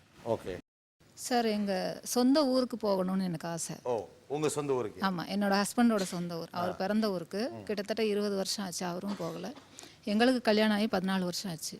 நானும் இது வரைக்கும் அவரோட சொந்த ஊர் நான் பார்த்ததில்ல. எனக்கு அது பார்க்கணுன்னு ரொம்ப ஆசை. ஆனால் அவர் வந்து நான் நல்லா சம்பாத்தியம் பண்ணிட்டு தான் நான் ஊருக்கு போவேன் அப்படின்றாரு. ஸோ அது கிடைக்கணும் அப்படிங்கிறதுக்காக நான் டெய்லி வேண்டிப்பேன். என் கணவர் நல்லா இருக்கணும், எங்கள் அம்மா அப்பா நல்லா இருக்கணும், எனக்கு குழந்தை வாக்கியம் வேணும்னு கேட்பேன். கடன் இல்லாமல் நிம்மதியாக இருக்கணும், கடன் அடைச்சிட்டு அப்படிங்கிறது எனக்கு ரொம்ப எப்பயுமே அதை சொல்லும் போதே மனசு வந்து தாங்காது. கடன் அடைச்சிட்டு நிம்மதியாக இருக்கணும் அப்படிங்கிறது கடவுள்கிட்ட எப்பயுமே இதுதான் வேண்டிப்பேன். கடன் அடைக்கணும், குழந்தை பாக்கியம் வேண்டும். இந்த திக்கற்றவருக்கு தெய்வமே துணை அப்படின்னு சொல்லுவாங்க. கடன் பிரச்சனை அப்படிங்கிறதெல்லாம் வந்து ரொம்ப நெருக்கடியான ஒரு ப்ராப்ளம் தான். அதனால தான் சொல்லும் போதே அது மாதிரி குழந்தை பாக்கியம் அப்படிங்கிறதெல்லாம். ஸோ இந்த மாதிரியான ரொம்ப சென்சிட்டிவான வேண்டுதல் இதிலெல்லாம் கடவுளை எந்த அளவு பற்றி கொள்ளுகிறீர்கள்? அவர் எப்படி செஞ்சுருவார்னு எவ்வளோ உறுதியாக நம்புறீங்க? சரி, எனக்கு கல்யாணமே கூட 39 வயசு வரைக்கும் ஆகலை. அப்போ கூட நான் வந்து கடவுள் நம்பிக்கை இருந்துச்சு எனக்கு. ஏன்னா நான் என்ன நினச்சிப்பேன்னா, இனி பிறக்க போகிறதில்ல, எனக்காக எப்பயோ பிறந்திருப்பான், என்னை தேடி வரத்துக்கு காலம் ஆகுது அப்படின்னு ஒரு நம்பிக்கை இருந்துகிட்டே இருக்கும். அதே மாதிரி இன்னும் குழந்தைக்கு கூட கல்யாணம் ஆகி 39 வயசு 5 வருஷம் ஆகுது, இன்னமும் ஒரு நம்பிக்கை எனக்கு. ஆனால் எப்பயுமே கடவுள்கிட்ட போய் அழுதுகிட்டே வேண்டிப்பேன், எனக்கு ஒரு நல்ல அறிவுள்ள அழகான புத்திசாலியான ஆரோக்கியமான ஆயுசு நிறைஞ்ச குழந்தை எனக்கு கொடு. இந்த மாதிரி விஷயங்களில் கடவுள் நம்மளை எவ்வளோ சோதிக்கிறார்னு நினைக்கிறேன்? அதை தாண்டி அவரை எவ்வளோ நம்புறீங்க? என்னை இவ்வளவும் சோதிக்கிறார், கண்டிப்பாக கைவிட மாட்டார் அப்படிங்கிற ஒரு நம்பிக்கை எனக்கு. இவ்வளோ சோதிக்கிறார், ஆனால் கைவிட மாட்டார். என்னை ஏதோ பக்குவப்படுத்துறதுக்காக இந்த மாதிரி ஒரு பிரச்சனையை கொண்டாந்து விட்டுருக்காரு அப்படின்னு நானே என்னை சமாதானமும் படுத்திப்பேன். ஆனால் கடனில் இருந்தாலும் எங்கேயோ ஏதோ ஒரு ரூபத்தில் நான் அந்த கடனை வந்து இன்ன வரைக்கும் கட்டிக்கிட்டு இருக்கேன். வட்டி தான் கட்டுறேன், ஆனாலும் அந்த வட்டி கட்டுற அளவுக்கு எனக்கு கடவுள் வந்து ஒரு நல்ல வேலையை நல்ல இதாக கொடுத்துருக்கான். அந்த வட்டி கட்டுறதுக்காகவது நான் இன்னும் அசல் கட்டுறதுக்கு இன்னும் எனக்கு கடவுள்கிட்ட வேண்டிக்கிட்டே தான் இருக்கேன். என் வேலையை வந்து நிரந்தர வேலை எனக்கு இல்லை, அந்த வேலை எனக்கு இருந்துக்கிட்டே இருக்கணும், நிரந்தரமாக நான் சம்பாதிக்கணும், அந்த கடனை அடைச்சி ஒரு நிம்மதியான ஒரு இடத்துக்கு வரணும். நான் எனக்கு அது வேணும் இது வேணும்னு நான் எதுவுமே கேட்கல. அந்த கடனை அடைச்சிட்டுன்னா என்னுடைய பரம்பரை சொத்தை நான் மீட்கணும். ஏன்னா அதுக்காக வந்து அந்த வீடு வாங்கும்போது என்னை எல்லாரும் கேட்டாங்க, இந்த வீட்டில் போட்டு உன்னை புதைக்குதா, உங்கள் குடும்பத்தெல்லாம் போட்டு புதைக்குதான்னு கேட்டாங்க. நான் புதைக்கிறதுக்காக வாங்கலை, வாழ்கிறதுக்காக அந்த வீட்டை வாங்குகிறேன். இன்னமும் அந்த கடன் கட்டிகிட்டு இருக்கேன், இன்னமும் வட்டி தான் கட்டிகிட்டு இருக்கேன். அதனால் அது எனக்கு வந்து இன்னமும் அது ரொம்ப கஷ்டமாகவே இருக்குது. இதுலேருந்து மீள்றதுக்காக, இதை சரி பண்ணுறதுக்காக கடவுள்கிட்ட என்னென்ன மாதிரியெல்லாம் வேண்டிக்கிட்டு? எல்லா விதமான கோயில், கண்ணில் பார்க்குற எந்த கோயில், சர்ச்சாக இருந்தாலும் சரி, அது மசூதியாக இருந்தாலும் சரி, எந்த கோயிலாக இருந்தாலும் சரி, அந்த போகிற வழியில் எத்தனை கோயில்கள் இருந்தாலும் சரி, என்ன மாதிரி கோயில் இருந்தாலும் சரி, கடவுளே என்னை வந்து காப்பாற்று, எனக்கு வந்து இந்த மாதிரி கஷ்டங்கள் இருக்குது, என்னை வந்து முதல்ல கடன் அடைச்சி நான் மீளணும், அந்த கடன் சொத்தை மீட்கணும். நான் எதிர்க்க 5 லட்ச ரூபாய் இருக்குது. ஆனால் 5 லட்ச ரூபாய்க்கும் என்னால் நான் சம்பாதிக்கிறது வட்டிக்கு தான் கட்ட முடியுது, அசலை கட்ட முடியல. வட்டியே கட்டிகிட்டு இருக்கேன். 1 லட்ச ரூபா வாங்கினது இன்றைக்கி 5 லட்ச ரூபாயாக இருக்குது. ஏன்னா மேலும் மேலும் வளர்ந்து போயிருக்கு.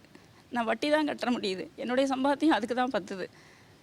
என் கணவர் என் குடும்பத்தை காப்பாற்றுறதுக்கு மட்டும்தான் அவரால் முடியும், வேறு எந்த பேக்ரவுண்ட் சப்போர்ட்டும் கிடையாது. ஆனாலும் போராடி ஜெயிக்கணும், எங்கள் அம்மா அப்பாவை அந்த வீட்டில் நிம்மதியாக இருக்க வைக்கணும். அதுக்கு வந்து என்னுடைய கணவர் சப்போர்ட்டிவாக இருக்கார். நீ உன் சம்பாத்தியத்தை அப்படியே கொடு, ஒத்த பைசா நான் எடுத்துக்க மாட்டேன். ஸ்கூலில் எல்லாருமே கேட்பாங்க, இது வாங்கலையா அது வாங்கலையா, ஒரு பைசா நான் வாங்க மாட்டேன். புடவை விற்பாங்க, நகை விற்பாங்க, எதுவுமே வாங்க மாட்டேன். போய் பார்க்க தான் செய்வேன். இதை வாங்குறதுக்கு நமக்கு தகுதி இல்லை, ஏன்னா நம்ம காசு அங்கே போகணும். எல்லாருமே கேட்பாங்க என்னைய, எப்படி சொல்லி உன்னால் இப்படி இருக்க முடியுது, இவ்வளோ மனசு கல்லாக்கிட்டு. என்னால் வாங்க முடியாது. எனக்கு இந்த சந்தோஷத்தை விட அவனுக்கு வட்டி கட்டிட்டேன்னா, உரிய தேதியில் நான் கட்டிட்டேன்னா அது ஒரு பெரிய சந்தோஷமாக இருக்கும். ஒரு பக்கம் கடன், இந்த பக்கம் குழந்தையின்மை, இவ்வளோ நெருக்கடி. உங்களுக்கு கடவுள் மேலே கோவம் இல்லையா? என்னை இப்படி கஷ்டப்படுத்தி வச்சிருக்கிறியே, நான் மட்டும் என்ன பாவம் பண்ணேன், என்னை ஏன் இப்படி பண்ணியிருக்க அப்படின்னு போய் கேட்பேன். எல்லோரும் நல்லா இருக்காங்க, எனக்கு ஏதாவது ஒரு விதத்துலையாவது நல்லா இருக்கலாம் இல்லையா அப்படின்னு சொல்லி. அப்போ வந்து சொல்லுவாங்க, கல்யாணம் ஆகலைன்னு சொல்லிட்டு எவ்வளோ பேர் எவ்வளோ பேசுனாங்க, ஆனாலும் நான் கடவுள் நம்பிக்கையோடு இருந்தேன். சொல்கிறவங்களுக்கெல்லாம் இந்த பதில் தான் சொல்லுவேன். உனக்கு வந்து இத்தனை வயசு, 39 வயசு ஆகிடுச்சு, இன்னும் உனக்கு கல்யாணம் ஆகலை, நீ உனக்கு கல்யாணமே பண்ணி வைக்க மாட்டாங்க. பேரண்ட்ஸுக்கும் அந்த பேர் எவ்வளோ கஷ்டங்கள் அவங்க அனுபவிச்சிருப்பாங்க. நான் சொல்லுவேன், எனக்கு வந்து கடவுள் வந்து சோறு போட்டிருக்கான், நல்ல துணிமணி கொடுத்துருக்கான், நல்ல ஒரு வேலையை, நல்ல அப்பா அம்மாவை கொடுத்துருக்கான். அதனால் கண்டிப்பாக எனக்கு நல்ல புருஷனை கொடுப்பான் அப்படிங்கிற நம்பிக்கை எனக்கு இருந்தது அப்படின்னு சொல்லி நான் இதுதான் சொல்லுவேன். ஆனால் கடவுள் எனக்கு அதை வந்து கொடுத்தாரு. நல்ல புருஷனை, மனுஷனை புருஷனாக கொடுத்துருக்காரு. ஏன்னா எங்கள் சொந்த அம்மா, அவருக்கு அம்மா அப்பா இல்லை, ஆனால் என் அம்மா அப்பாவை சொந்த அம்மா அப்பாவாக பார்க்குற ஒருத்தன் புருஷனாக கிடைக்கிறது பெரிய விஷயம் இந்த காலத்தில். நீங்கள் அங்கே இருக்காதீங்க, என் கூட வந்து இருங்க அப்படின்னு சொல்லக்கூடிய மனுஷன். அப்படி ஒரு மனுஷன் நிச்சயம் பலிக்கும்னு நான் நினைக்கிறேன். ரொம்ப நன்றி. இவ்வளோ பேரும் உங்களுக்காக பிரார்த்தனை பண்ண வாய்ப்பு. ரொம்ப நன்றி. பெண்கள் பெரும்பாலும் தங்களுடைய குழந்தைகளுக்காகவும் குடும்பத்துக்காகவும் கணவனுக்காகவும் நிறைய விஷயங்களை கடவுளிடம் வேண்டிக் கொள்கிறார்கள். ஆண்கள் தங்களுடைய வியாபாரம் செழிக்க வேண்டும், குடும்ப உறவுகள் செழிக்க வேண்டும் அப்படிங்கிறத ரொம்ப முக்கியமான ஒரு விஷயமாக பார்க்குறாங்க. பெரும்பாலானவர்களுடைய பிரார்த்தனையில் மிக முக்கியமாக இடம்பெற்றிருப்பது ஆரோக்கியமாக இருக்க வேண்டும் என்பதுதான். இன்னும் பேசலாம் ஒரு சிறிய இடைவேளைக்கு பிறகு. இது ஆச்சி மசாலா நீ நானா, powered by 6crores.com, co-presented by Sunland Refined Sunflower Oil.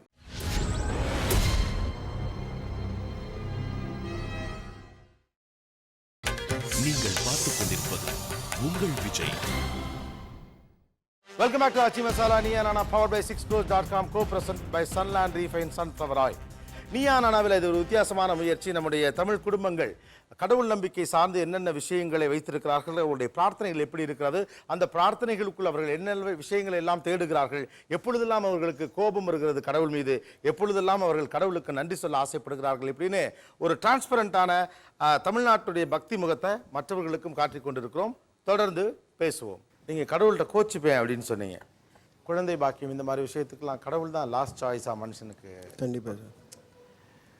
நீங்கள் இந்த குழந்தை பாக்கியத்துக்காக எந்த அளவுக்கு கடவுளை சுற்றி சுற்றி வேண்டும் சார்? இது கடவுள் குழந்தைக்காக எந்த அளவுக்கு சுற்றி சுற்றி வேண்டுறேன் அப்படின்னு சொல்கிறேன்னா, இப்போ வந்து தூங்கி எந்திரிச்சதுலேருந்து நான் மறுபடியும் தூங்குறதுக்குள்ளே ஒரு நாளைக்கு எத்தனை தடவை, இப்போ முதல்ல கேட்டிருந்தீங்களா என்ன சொல்லுவீங்க, ஓம் நமச்சிவாய சொல்லுன்னு சொல்லுவேன். ஸோ இதை 10 தடவை சொல்லிட்டேன்னா எனக்கு குழந்தை பிறக்கணும், எனக்கு குழந்தை வேணும், அதுவும் ஒரு சேம் ஆல்டர்னேட்டிவ் 10 தடவை சொல்லுவேன். பட் அது இதுக்காக வந்து நான் எனக்கு வந்து வழிகாட்டியாக இருந்தாலும் சரி, கடைசியில் வரம் கொடுக்குறவளாக இருந்தாலும் சரி, அவர் தான், சாமி தான். அவரை பகச்சிக்கிட்டு என்னால் உயிர் வாழ முடியாது. ஸோ என்னைக்காக இருந்தாலும் என்னை காப்பாற்ற போகிறவர் அவர் தான், எனக்கு குழந்தை பாக்கியம் கொடுக்க போகிறவர் அவர் தான். ஸோ இதனால் எனக்கு இது நாள் வரையும் எனக்கு குழந்தை கொடுக்கல அப்படின்னா வேறு ஏதாவது கெடுதல் நடக்காமல் இருக்கிறதுக்காக அவர் குழந்தை கொடுக்காமல் என்னை காப்பாற்றுறார். எனக்கு நேரம் வரும்போது கண்டிப்பாக குழந்தை பாக்கியம் உண்டு, அது அவரால் வரம், கண்டிப்பாக அந்த வரம் உண்டு. என்னென்ன கோயிலுக்கெல்லாம் குழந்தை வரம் வேண்டி போயிருக்கீங்க? சிவன் கோயிலுக்கு திருவண்ணாமலை, அதுக்கப்புறமா வந்து ஒரு லாஸ்ட்டாக இந்த 1 இயரில் வந்து கும்பகோணம் தஞ்சாவூர்லாம் போனோம். ஸோ அது எங்கெல்லாம் போனோமோ இந்த இந்த கேது ரேகு ராகு கேது அந்த இதெல்லாம் அங்கே வந்து ஸ்பெசிஃபிக்காக குழந்தை இல்லையா, இந்த இது பண்ணுங்கள், பூஜை பண்ணுங்கள், இந்த பூஜை பண்ணுங்க, எல்லா பூஜையும் பண்ணிட்டு தான் வரும்.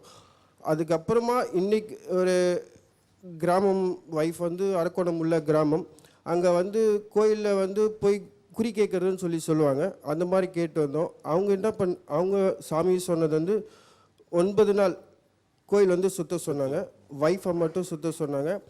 வீட்டில் இருந்து குளிச்சுட்டு மறுபடியும் புடவை கட்டிட்டு மறுபடியும் ஃபுல்லாக தண்ணி ஊற்றிக்கிட்டு அந்த 9 டேஸும் டெய்லி மார்னிங் 5 o'clock எழுந்திரிச்சு நானும் ஒய்ஃபு 2 பேருமே கோயிலுக்கு போயிட்டு அது மாதிரி தொடர்ந்து வேண்டிட்டு வந்திருக்கோம். ஓகே. 6 வருஷமாக கல்யாணம் ஆகி 3 வருஷமாக, ஃபஸ்ட்டு 3 வருஷம் வந்து யாரும் எதுவும் கேட்கல. அதுக்கு அடுத்த 3 வருஷம் வந்து ப்ரெஷர் பார்த்திங்கன்னா ரொம்ப ஜாஸ்தியாக இருக்கும். என் ஒய்ஃப் வந்து பார்த்திங்கன்னா சில நாள் வந்து நைட்டில் 4 மணி நேரம் 5 மணி நேரம் கண்டினியூஸாக அழுதுகிட்டே இருப்பாள். எனக்கும் ஆஃபீஸ்லேயும் வேலை ஓடவே ஓடாது. ஆனால் நிறைய வெறும் ப்ரேயர்ஸாக தான் பண்ணுவோம். இவர் சொன்ன மாதிரி கும்பகோணத்தில் கர்ப்பரக்ஷாம்பிகைன்னு ஒரு அம்மன் இருக்காங்க.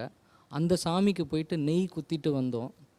அதுக்கப்புறம் திருப்பதிக்கு நான் நிறைய தடவை நடந்து மாதம் இல்லை 2 மாதத்துக்கு ஒரு தடவை நடந்து போவேன். ஆனால் கடைசியாக ஐயப்பன் மலைக்கு மாலை போட்டோம். 35 நாள் கடுமையான விரதம். விரதம்னா உண்மையான விரதம் இருந்துட்டு கடைசியாக ஐயப்பனை மனம் உருகி வேண்டுனதில் பாப்பா பிறந்துருச்சு. இன்றைக்கி வந்து he is a very very cute child. என்னோட ஒரு பிரார்த்தனை என்னென்னா, அங்கே இருக்கிற அந்த சிஸ்டருக்கும் இங்கே இருக்கிற இந்த பிரதருக்காக நானும் என்னோடய ப்ரேயர்ஸ் டெய்லி பண்ணுறேன். உங்களுக்கு கண்டிப்பாக குழந்தை பிறக்கும். You will have a very good gifted child. Okay, கொஞ்சம் ரிலாக்ஸ் ஆயிடுவோம். கடவுள்கிட்ட வேண்டையிலே நம்ம சின்னதாக ஒரு லீடு கொடுப்போம். நீ எனக்கு இது பண்ணி கொடுத்தனா நான் உனக்கு இதை பண்ணி தர்றேன், நீ எனக்கு இது செஞ்சனா நான் உனக்கு இது செய்கிறேன் அப்படின்னு ஒரு டீலிங் போடுவோம்ல. அடிக்கடி நீங்கள் கடவுளிடம் போடும் டீலிங் என்ன லேடிஸ்? இது போல நான் எப்பவும் ப்ரே பண்ணிட்டேன்னா, பொருத்தனை பண்ணிட்டேன்னா, சாமி உனக்கு 500 காணிக்கையாக போட்டுறேன் அப்படின்னு. 500 ரூபா காணிக்கை. நான் எப்பயுமே பிள்ளையார தான் வேண்டிப்பேன். அதை முடிச்சு கொடுத்தா 1 ரூபா தான் போடுவேன். 1 ரூபா தான்? ஆமாம், ஸ்ட்ரிக்ட். ஆமாம், அது முடிச்சு கொடுப்பாரு. ஆனால் 1 ரூபாய்க்கே முடிச்சு கொடுக்குறாப்ல. ஆமாம். ஓகே. என் வேண்டுதல் தான் முடி காணிக்கை செலுத்துவேன். முடி காணிக்கை. ஓகே. இதோட 2 தடவை போட்டிருக்கேன். இப்போ சமீபத்தில் முடி காணிக்கை செலுத்திருக்கீங்க. எந்த கோயில்? என் பையனுக்கு உடம்பு சரியில்லை, பெருமாள், திருப்பதி பெருமாள் கோயில். திருப்பதி. திருப்பதிக்கு ஒரு மட்டை, முருகனுக்கு ஒரு மட்டை, திருச்செந்தூர் முருகனுக்கு ஒரு 2 மட்டை போட்டிருக்கேன். எது வந்தாலும் எனக்கு முடி காணிக்கை தான். முடி காணிக்கை தான். எனக்கு வேண்டுதல் நிறைவேற்றா காணிக்கை போடுறேன்னு வேண்டிப்பேன். அப்புறமா வந்து சாட்சி சொல்கிறேன் ஆண்டவரே அப்படின்னு வேண்டுவேன். 108 நமஸ்காரம் பண்ணுறேன்னு வேண்டிப்பேன். இல்லைன்னா 108 நமஸ்காரம். இல்லைன்னா பால் அபிஷேகம் பண்ணுறேன்னு. பால் அபிஷேகம் பண்ணுவாங்க. அப்புறம் ஹஸ்பண்ட் வந்து கால் ஆப்ரேஷன் பண்ணணும்னு சொன்னாங்க. அது கால் ஆப்ரேஷன் இல்லாமே அவர் நடக்கணும். அப்படி நடந்தால் திருப்பதி பெருமாளுக்கு என்னுடைய தாலி சரடு பவுனோட அப்படியே போடுறேன்னு சொல்லி வேண்டிக்கிட்டேன். அதே மாதிரி அவர் ஆப்ரேஷன் இல்லாமல் சக்ஸஸாக நடக்கிறாரு சார். தாலி சரடு பவுனு கொண்டு திருப்பதி உண்டியில் போட்டு வந்தேன் சார். ஓகே. என்ன வேண்டிப்பீங்க? என்ன தரேன்னு வேண்டிப்பீங்க சாமிக்கு? எனக்கு நீ இது முடிச்சு கொடுத்தீங்கன்னா 1 ரூபா கற்பூரம் ஏற்றுவேன், 1 சூர தேங்காய் உடைப்பேன். 1 ரூபா கற்பூரம், 1 ரூபா கற்பூரம், 1 ரூபா சூர தேங்காய், 1 சூர தேங்காய் உடைப்பேன். சூர தேங்காய். ஓகே. 5 ஏழைங்களுக்கு அன்னதானம் பண்ணுவேன். 5 ஏழைகளுக்கு அன்னதானம். இல்லைன்னா ஒரு ஏழை பையனுக்கு ஒரு துணிமணி வாங்கி. ஓகே. எங்கள் வீட்டுக்காரருக்கு ரொம்ப உடம்பு முடியாமல் இருந்தார் சார். ஹார்ட் ஆப்ரேஷன் பண்ணிச்சு. பெருமாள்கிட்ட டெய்லி வேண்டிப்பேன், பெருமாளே எங்கள் வீட்டுக்காரை நல்லா காப்பாற்றி கொடுன்னு சொல்லிட்டு திருமங்கலத்தை திருப்பதியில் போய் இப்போ தான் போன மாதம் போய் கலத்தி போட்டு, அது மாதிரி பசங்க ஹஸ்பண்ட் எல்லோரும் மொட்டை போட்டு, அது மாதிரி அவர் உயிர் நல்லபடியாக இப்போ ஆப்ரேஷன் முடிஞ்சு நல்லபடியாக இருக்கார். ஹார்ட்டில் ஒரு ஹோல்ஸ் இருக்குன்னு சொன்னாங்க. அதே மாதிரி அவர் ஐசியூவில் இருக்கையில் அழுவேன் அப்படியே ஃபோட்டோவுக்கு முன்னாடி உட்காந்து. எங்கள் வீட்டுக்காரர் விடிய அவர் ஐசியூவில் இருப்பார். ஃபுல்லாகவே 7 நாள் வச்சுருந்தாங்க ஐசியூவில். எங்கள் வீட்டுக்காரர் நல்லபடியாக காப்பாற்றி கொடு பெருமாளேன்னு சொல்லிட்டு டெய்லி அழுது உட்காந்துட்டே இருப்பேன் வெயிட்டிங் ஹாலில். அதே மாதிரி அவர் உயிர் நல்லபடியாக காப்பாற்றி கொடுத்தாங்க. 2 பசங்களும் ஹஸ்பண்டும் போய் முட்டை போட்டு திருமங்கலத்தை கலத்தி போட்டு சாமி கும்பிட்டு வந்திருக்கோம். இப்போ நல்லா வண்டியெல்லாம் ஓட்டுறாரு, இப்போ நல்லா இருக்கார்.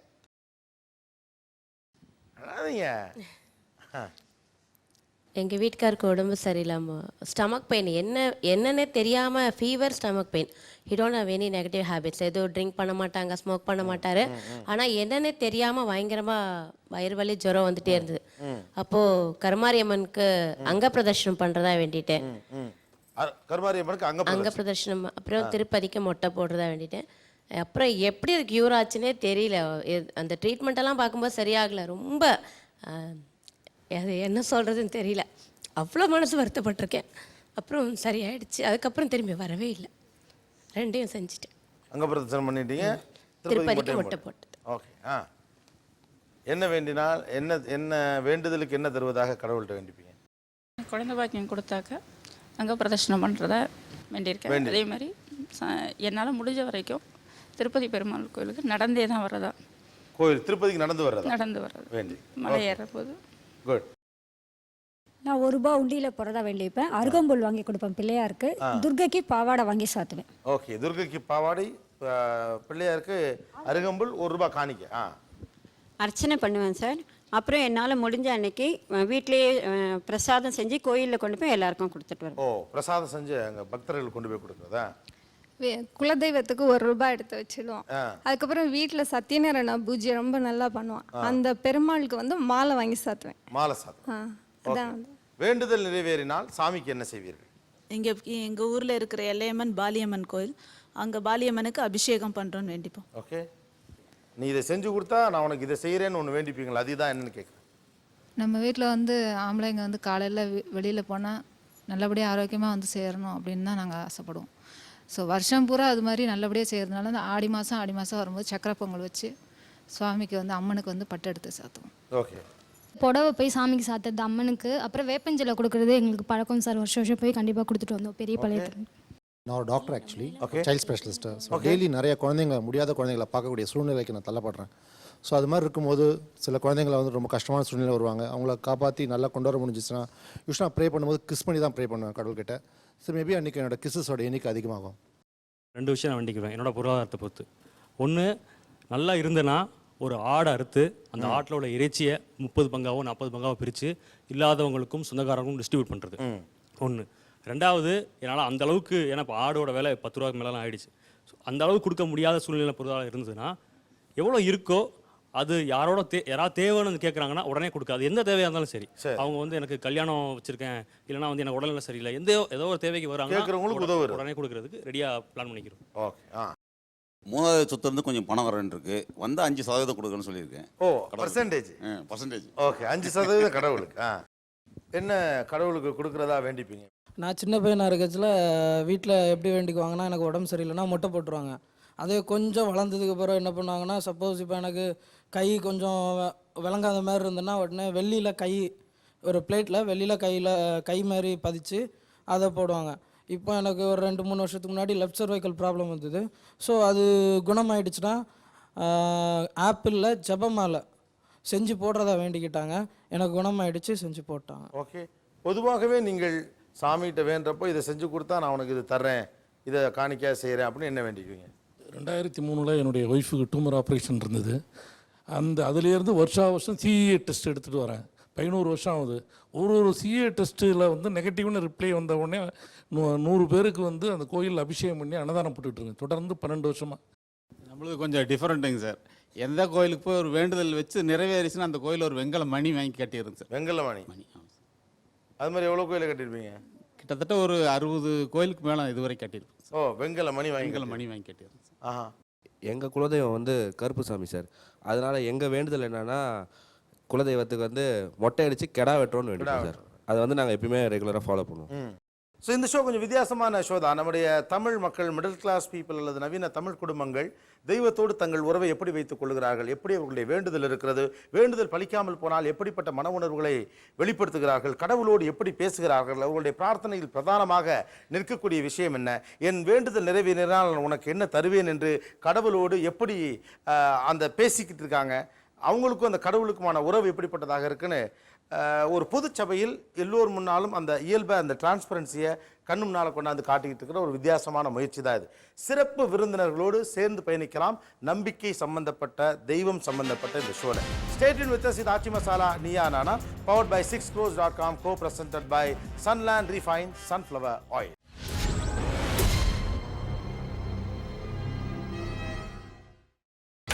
நீங்கள் பார்த்துக் கொண்டிருப்பது உங்கள் Vijay. Welcome back to Achi Masala Niya Nana, powered by 6crores.com, co-presented by Sunland Refined Sunflower Oil. தமிழக மக்கள் அல்லது நடுத்தர குடும்பத்தைச் சேர்ந்தவர்கள் தெய்வ நம்பிக்கை சார்ந்து என்னென்ன உணர்வுகளை வைத்திருக்கிறார்கள், அவர்களுக்கும் கடவுளுக்குமான உறவு எப்படிப்பட்டது, அவர்கள் பிரார்த்தனைகள் எப்படிப்பட்டதாக இருக்கின்றன அப்படிங்கிறத இந்த நிகழ்ச்சியின் மூலமாக நம்ம பேசிகிட்டு இருக்கிறோம். 3 சிறப்பு விருந்தினர்கள் வந்திருக்கிறாங்க. திரு கவிக்கோ அப்துல் ரஹ்மான் அவர்கள், அருள் திரு பால் பிரான்சிஸ் ரவிச்சந்திரன் அவர்கள், அண்ட் அரவிந்தன் நீலகண்டன் அவர்கள். ஃபிலாசபியில் ரொம்ப முக்கியமான ஒருவர். அவர் ஏற்கனவே நம்ம ஷோஸ்க்கும் வந்திருக்கார். எனக்கு ஒரு கேள்வி ஆக்சுவலாக முதல்ல கேட்கணும்னு நினச்சேன். இந்த ப்ரேயர்லேயே காம்படிட்டிவ் ப்ரேயர்னு ஒன்று சொல்லுவாங்க. அதாவது எப்படின்னா, இப்போ நான் மேனேஜர் ஆகணும்னு வேண்டிக்கிறேன் அப்படின்னா இன்னொருத்தருக்கு மேனேஜர் ஆகிற வாய்ப்பு போயிடும் இல்லையா? ஒரு மேனேஜர் போஸ்ட் தான் இருக்கும். அந்த ஆஃபீஸ்லேருந்து 5 பேருமே போய் அந்த சாமிகிட்ட அப்ளிகேஷன் போடுறோம்னு வச்சுக்கோங்க. எனக்கு அந்த வேலை கிடைக்கணும்னு நான் வேண்டிக்கிட்டா இன்னொருத்தருக்கு அந்த வேலை கிடைக்காம போயிடுங்கிறது இயல்பு. அப்போது நீங்கள் கேட்கும்போது அதை ரியலைஸ் பண்ணியிருக்கீங்களா? ஒரு ஆர்டர் தான், அதை யாரோ ஒருத்தருக்கு தான் கொடுக்க முடியும். ஒரு 4 பேர் வந்து அங்கே நாங்கள் காம்படிட்டர் உட்காந்துருப்போம். அப்போ வந்து நிச்சயமாக மனசுக்குள்ள நமக்கு வந்து எப்படி இருந்தாலும் இந்த ஆர்டர் நமக்கு தான் கிடைக்கும் அப்படின்னு இருக்கும். அது நிச்சயமாக கிடைக்கணுங்கிற வந்து 100% வந்து மாற்றே கிடையாதுங்க. அடுத்தவங்களுக்கு போயிடக்கூடாதுன்னு இருக்கும். கடைசியாக நமக்கு கன்ஃபார்ம் ஆனதுக்கு அப்புறங்க கூட வந்த நண்பர்களுக்கு கிடைக்கலையேங்கிற வந்து ஒரு வருத்தமும் நிச்சயமாக மனசுக்குள்ள ஒரு பதிவு தான் செய்யுங்க சார். நிச்சயமாக. அப்போ கடவுள்கிட்ட என்ன சொல்லுவீங்க? அப்போ வந்து நம்ம பிஸ்னஸில் ஜெயிக்கணுமே, வேற வழி இல்லைங்க. அதனால் நிச்சயமாக என்னுடைய வேண்டுதல் நிறைவேணுங்கிறது வந்து நிச்சயமாக இறைவன் நிறைவேற்றி கொடுத்துட்டான் அப்படிங்கிறத நிச்சயமாக நினைக்க சொல்லுங்கள். ஓகே, வேற இந்த காம்படிட்டிவ் ப்ரேயர் பற்றி நீங்கள் ரியலைஸ் பண்ணுறது உண்டா? என்னோட தேவையை நான் முன்னாடி சொன்ன மாதிரி ப்ராப்ளம் அப்படிங்கிற விஷயத்தில் தான் நான் கான்ஸ்டண்ட்டாக இருப்பேன். இது எனக்கு நடக்கலைன்னா இன்னொருத்தருக்கு நடக்கிறதுக்கான வாய்ப்பு கண்டிப்பாக உண்டு. அப்படி இல்லாத பட்சத்தில் ஆனால் இங்கே ஜெயிக்கிறதுக்கு என்னோட பார்வையில் தான் என்னோட அதிகபட்ச செயல்பாடு என்னவோ அதை தான் என்னால் கான்ட்ரிபியூட் பண்ண முடியும். என்னோட இயலாமையோட உச்சபட்சம் தான் என்னோட பிரார்த்தனையோட பலிதலாக நான் பார்க்குறேன். அது நடந்திருக்கு அப்படின்னு பார்க்குறேன். அப்போ என்னோட மேஜர் கான்ட்ரிபியூஷன் என்னோட செயல்பாடு தான் தீர்மானிக்கிறதோ வச்சு அப்போ யாரையும் நான் ப்ளேம் பண்ண போகிறது கிடையாது. அப்பயும் கடைசி டைமில் ஓகே, அவர் கிடைக்கக்கூடாதுன்னு பிராப்தம் இருந்திருக்கும், அப்படி சமாதானமாக்க வேண்டியதான். எனக்கு வேண்டியது எனக்கு கிடைச்சா மட்டும் போதும், அப்படிதான் வேண்டிப்பேன். அவ்வளோதான் வேண்டிக்க முடியும். எஸ், வந்து என்னோட தேவையை நான் கேட்குறப்போ கண்டிப்பாக அது எனக்கு தான் வேணும் அப்படின்னு நான் கேட்குறது உண்டு. கிடைச்சதுக்கப்புறம் நெருக்கமானவங்களாக இருந்தால் நான் கவலைப்பட்டது உண்டு.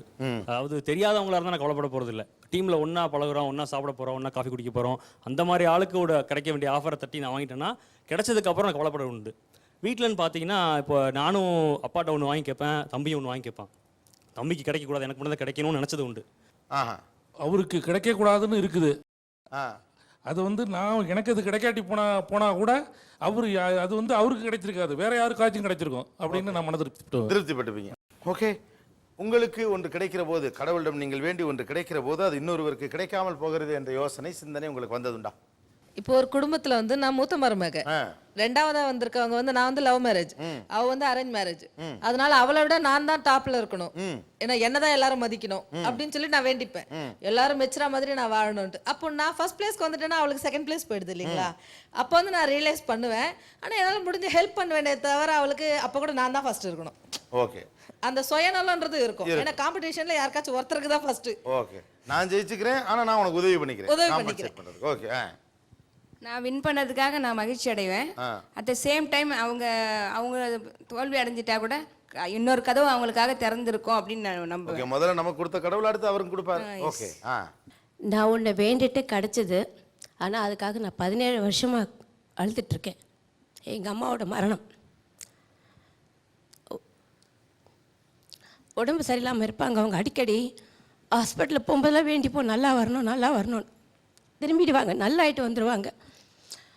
ரொம்ப கஷ்டப்பட்டாங்க. அதை விட எங்கள் அப்பா ரொம்ப கஷ்டப்பட்டார். அவர் அம்மாவை எல்லாம் அவர் தான் பார்த்துக்குவார். ஸோ அம்மாவுக்கு மரணம் வேணும் அப்படின்னு நானும் எங்கள் அத்தை, அப்பாவோட அக்கா 2 பேரும் வேண்டினோம். அந்த வாட்டி அம்மா வீட்டுக்கு வரல.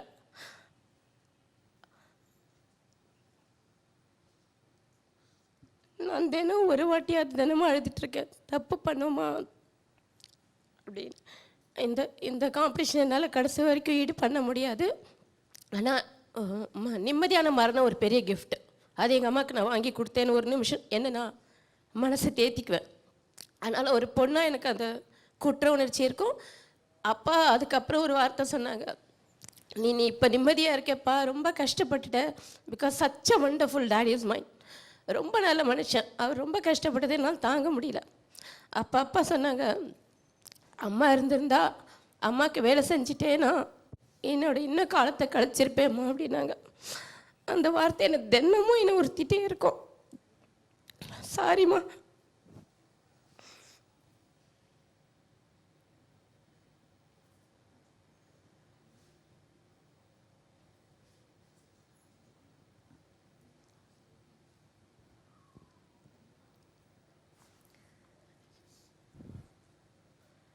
இது நிறைய பேருக்கு உண்டு இந்த மாதிரி அனுபவங்கள். ஏன்னா அவங்க துயரப்படுறதை பார்த்துட்டு கடவுளே இவங்களை கூப்பிட்டுக்கோ நல்லபடியான்னு வேண்டிப்பாங்க. பட் அவங்க போன பிறகு அந்த இழப்பை தாங்கிக்க முடியாது. நம்ம வேண்டுறதுனால தான் அவங்க அப்படி போயிட்டாங்களோன்னு சில நேரம் தோணும். It's okay. நீங்கள் ஒன்றை வேண்டும்போது அது இன்னொருவருக்கு கிடைக்க வேண்டியது பறிபோய் விடுகிறது அப்படின்னு ரியலைஸ் பண்ணது உண்டா? என்னைக்காவது உணர்ந்தது உண்டா? போட்டியில் ஜெயிக்கணும்னு கேட்டு தான் நம்ம கடவுள்கிட்ட கேட்குறோம். அப்படி கேட்கும்போது அந்த வெற்றி நமக்கு கிடைக்கும்போது அந்த வெற்றி ஏன் இன்னொருத்தர் கிடைக்கலன்னு சொல்கிறது அது போலியாக இருக்கும். வெற்றி நமக்கு தான் வேணும்னு தான் கேட்குறோம். ஓகே, அவங்கள பற்றிலாம் கவலைப்பட முடியாது நம்ம. ஓகே, பக்கத்தில் நீங்கள் ஒன்று வேண்டுறீங்க, கடவுள் உங்களுக்கு கொடுத்துட்றாரு. ஆனால் இன்னொருத்தர் கொடுக்க வேண்டியது அதனால் தடுக்கப்பட்டுருது. சார், தாயும் பிள்ளையும் இருந்தாலும் வாயு வயிறு வேறு அப்படின்னு சொல்லி பழமொழி சொல்லுவாங்க சார். அப்போ நான் ஃபஸ்ட்டு தன்னிறைவு அடையணும், அதனால் எனக்கு ஃபஸ்ட்டு வேணும்னு சொல்லி வேண்டிப்பேன் சார். ஓகே, அடுத்தவர்கள்லாம் அது அடுத்தது தான். நானும் அடுத்ததை பற்றி யோசிக்க மாட்டேன். நம்மளுக்காக வேண்டியிருக்கோம். அதில் எங்களுக்கு பைபிள் ஒரு வசனம் இருக்குது, கர்த்தர் எனக்காக உனக்காக யுத்தம் பண்ணுவார்னு. ஸோ ஆண்டவரே அவங்களுக்காக யுத்தம் பண்ணும்போது ஆனால் கடைசியில் கிடைச்சதுக்கப்புறம் அவங்களுக்கு கிடைக்கலையே அப்படின்னு ஒரு எண்ணம் இருக்கும். பட் அட் தட் ஸ்பாட் வந்து அப்படி தோணாது. ஓகே ஓகே, நான் ரெண்டு பக்கம் இந்த கேள்வி கேட்குறேன். கடவுள்கிட்ட போய் வேண்டுறோம், நன்றி தெரிவிக்கிறோம், அல்லது வந்து காணிக்கை செலுத்துகிறோம், இதெல்லாம் செய்கிறோம். ஆனால் உண்மையாகவே கடவுள்கிட்ட மனம் திறந்து கன்ஃபெஸ் பண்ணுவீங்களா? நீங்கள் பண்ண தவறுகள், குற்றங்கள், செய்த பாவங்கள் இதெல்லாத்தையும் கடவுள்கிட்ட நேரடியாக உண்மையாகவே மனம் திறந்து ஃபுல்லாக கன்ஃபெஸ் பண்ணுவீங்களா? நம்முடைய மனசில் நிம்மதியாக வரும். ஓ, சொன்னாதான் நிம்மதியாக வரும். இல்லைன்னா பாவத்துக்கு கன்ஃபெஷன் அது மனசை உறுத்திக்கிட்டே இருக்கும். ஓ ஓகே. ஒரு தப்பு பண்ணேன், எங்கள் வீட்டுக்காரர்கிட்ட கூட என்னால் ஒத்துக்க முடியல. ஏன்னா சுய கௌரவன்றது தடுத்துது. ஆனால் கடவுள்கிட்ட ஒத்துக்கிட்டேன். இது என்னைக்கு இருந்தாலும் சாகிறதுக்குள்ள அவர்கிட்ட சொல்லி ஒத்துப்பேன். அதுக்குண்டான மன்னிப்பையும் அவர்கிட்ட கேட்பேன். கேட்காம இருக்க மாட்டேன், கேட்காம சாகவும் மாட்டேன். ஆனா அது வெளிப்படையா வந்து கடவுள்கிட்ட மட்டும் தான் சொல்ல முடிஞ்சது, என்னால வேற யார்கிட்டயுமே சொல்ல முடியல. ஓகே, கடவுளிடம் முழுமையாக உங்கள் கன்ஃபெஷனை சொல்ல முடியுதா? எங்கள் சித்தி என் மேலே காட்டின பாசம் என்னை தவிர வேறு யாருக்குமே கிடைக்கக்கூடாது அப்படின்னு சொல்லிட்டு கடவுள்கிட்ட என் பாசம் யாரும் ஷேர் பண்ணிக்கக்கூடாது அப்படின்றதுக்காக எங்கள் சித்திக்கு நான் குழந்தை இருக்கக்கூடாது அப்படின்னு சொல்லி வேண்டிக்கிட்டேன் சார். அது உண்மையாகவே இப்போ நடந்துருச்சு. அது நான் வேணுனால தான் நடந்துருச்சோ அப்படின்ற ஒரு உறுத்தல் எனக்குள்ளே இருந்துக்கிட்டே இருக்குது. ஒவ்வொரு டைம் எங்கள் சித்தியை பார்க்கும்போதும் அவங்கள பற்றி நினைக்கும் போதும் நான் இப்படி ஒரு பெரிய தப்பு பண்ணிட்டேன் அப்படின்றத அவங்கக்கிட்ட சொல்ல முடியல. ஆனால் தினம் கடவுள்கிட்ட நான் பண்ண தப்புக்கு பிராயசமாக தயவு செஞ்சு எங்கள் சித்திக்கு எப்படியாவது ஒரு குழந்தை பாக்கியம் கொடு அப்படின்னு சொல்லி வேண்டிக்குவேன். அப்படி இல்லைனா காலம் பூரா நான் அவங்க கூடவே இருந்து அவங்க குழந்தையாக இருந்து எல்லாத்தையுமே பார்த்துக்கணும் அப்படின்னு சொல்லிட்டு ப்ரேயர் பண்ணிக்குவேன். நான் பண்ண தப்புக்கு எப்படி பிராயசம் தேடுறதுன்னு எனக்கு தெரியல. தயவு செஞ்சு எப்படியாவது ஒரு குழந்தை பாக்கியத்தை கொடுத்துரு அப்படின்னு சொல்லிட்டு நான் எப்போவுமே வேண்டிக்குவேன் சார். அவங்க மேலே இருந்த பாசத்தில் அப்படி மாறி வேண்டிக்கிட்டீங்க? அவங்க என் மேலே காட்டின பாசத்தை யாரும் ஷேர் பண்ணிடக்கூடாதுன்ற ஒரு பொசசிவ்னஸ். எங்கே அவங்களுக்குன்னு ஒரு குழந்தை வந்துருச்சா என் மேலே காட்டின பாசத்தில் பங்கு போட்டுருவாங்களோ, அவங்க அதுக்கு ரெண்டாவது பட்சமாக நான் மாறிடுவணுன்ற ஒரு பயத்தில் விளையாட்டுத்தனமாக நான் வேண்டிக்கிட்டது உண்மையாகவே இப்போது நடந்துருச்சு. ஸோ அது நான் வேண்டிக்கிட்டனால நடந்துச்சா இல்லை இப்படி தான் நடக்கணும்னு ஒரு விதி இருந்ததான்னு எனக்கு தெரியல. ஆனால் அவங்க வந்து இப்போ அவங்க என் மேலே வச்சுருக்க பாசத்தைலாம் பார்க்கும்போது அவங்களுக்குன்னு ஒரு குழந்தை பிறந்திருந்தா கூட ஃபஸ்ட்டு என்ன தான் பொண்ணாக நினச்சிருப்பாங்க, அப்புறம் தான் அவங்களுக்கு பிறகுற பொண்ணாக நினச்சிருப்பாங்க அப்படின்னு எனக்குள்ளே நினைக்க தோணுது. அவங்களுக்கு செஞ்ச துரோகத்தை வந்து இந்த ஷோ மூலியமாக தான் சொல்கிறேன் இப்படி நான் வேண்டிக்கிட்டேன்றது. அப்போ ஐ எம் எக்ஸ்ட்ரீம்லி சாரி. நான் உங்கள் மேலே இருந்த பொசசிவ்னஸில் தான் நான் இப்படி வேண்டிக்கிட்டேன். ஸோ அதை நினச்சி இன்னமும் வருத்தப்பட்டுட்டு கடவுள்கிட்ட அதுக்கான தண்டனை எனக்கு கொடு அப்படின்னு சொல்லி வேண்டிக்கிறேன் சார். ஒரு சிறிய இடைவெளிக்கு பிறகு பேசலாம். இது ஆச்சி மசாலா நீயா நானா, powered by 6crores.com, co-presented by Sunland Refined Sunflower Oil.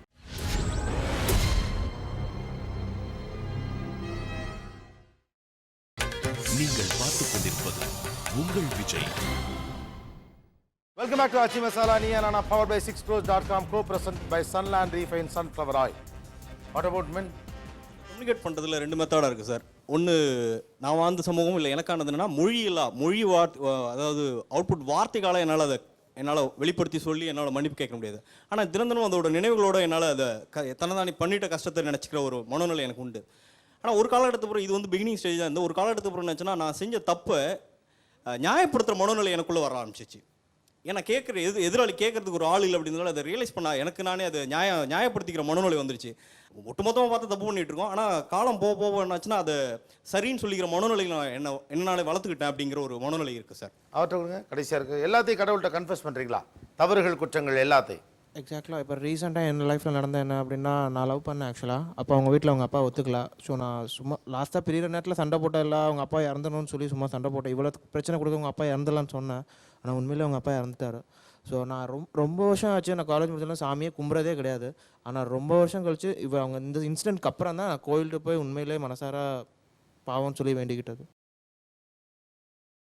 Sir, ஒரு நாளில் 24 ஹவர்ஸ் நான் எப்போவுமே நைட்டு தூங்குறதுக்கு முன்னாடி நான் எதாவது பண்ணேன்னா அதை வந்து சொல்லி கடவுள்கிட்ட கேட்குறது உண்டு. என்னோடய வழக்கம். ஒரு நாள் 24 ஹவர்ஸில் நிறைய பாவங்கள் செய்கிறோம். இப்போ நிறையா பாவங்களே தெரியாமலே செஞ்சுட்டு இருக்கோம். சின்னதுலேருந்து பெரிய விஷயங்கள் நிறையா செஞ்சுட்டு இருக்கோம். ஸோ எல்லாத்தையும் கன்ஃபெஸ் பண்ண முடியல, கன்ஃபெஸ் பண்ணுறது இல்லை.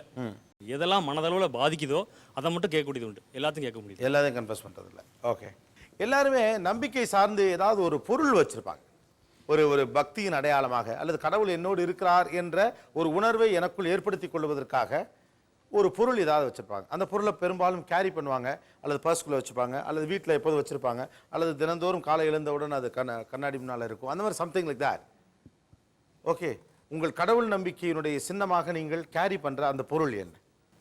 இப்போ கூட என் பாக்கெட்லேயே இருக்கும். நான் கடவுளோட ஃபோட்டோ அப்படியே வச்சுருப்பேன். சாமி ஃபோட்டோ அப்படியே வச்சுருப்பேன். காலையில் எழுந்த உடனே பர்ஸில் வச்சுருப்பேன், எடுத்து பாக்கெட்டில் வச்சுப்பேன்.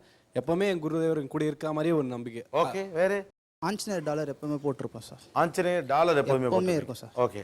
என்னோட உத்ராஜம் எப்பயுமே என் கழுத்தில் இருந்துகிட்டே இருக்கும் சார். உத்ராஜம் நம்பிக்கையா? ஓகே, போட்டிருக்கீங்க. எங்கள் குலதெய்வ விபூதி நான் எப்பயுமே எங்கள் பாக்கெட்டில் அப்படியா? வச்சுருப்பேன். ஆமாம் சார்.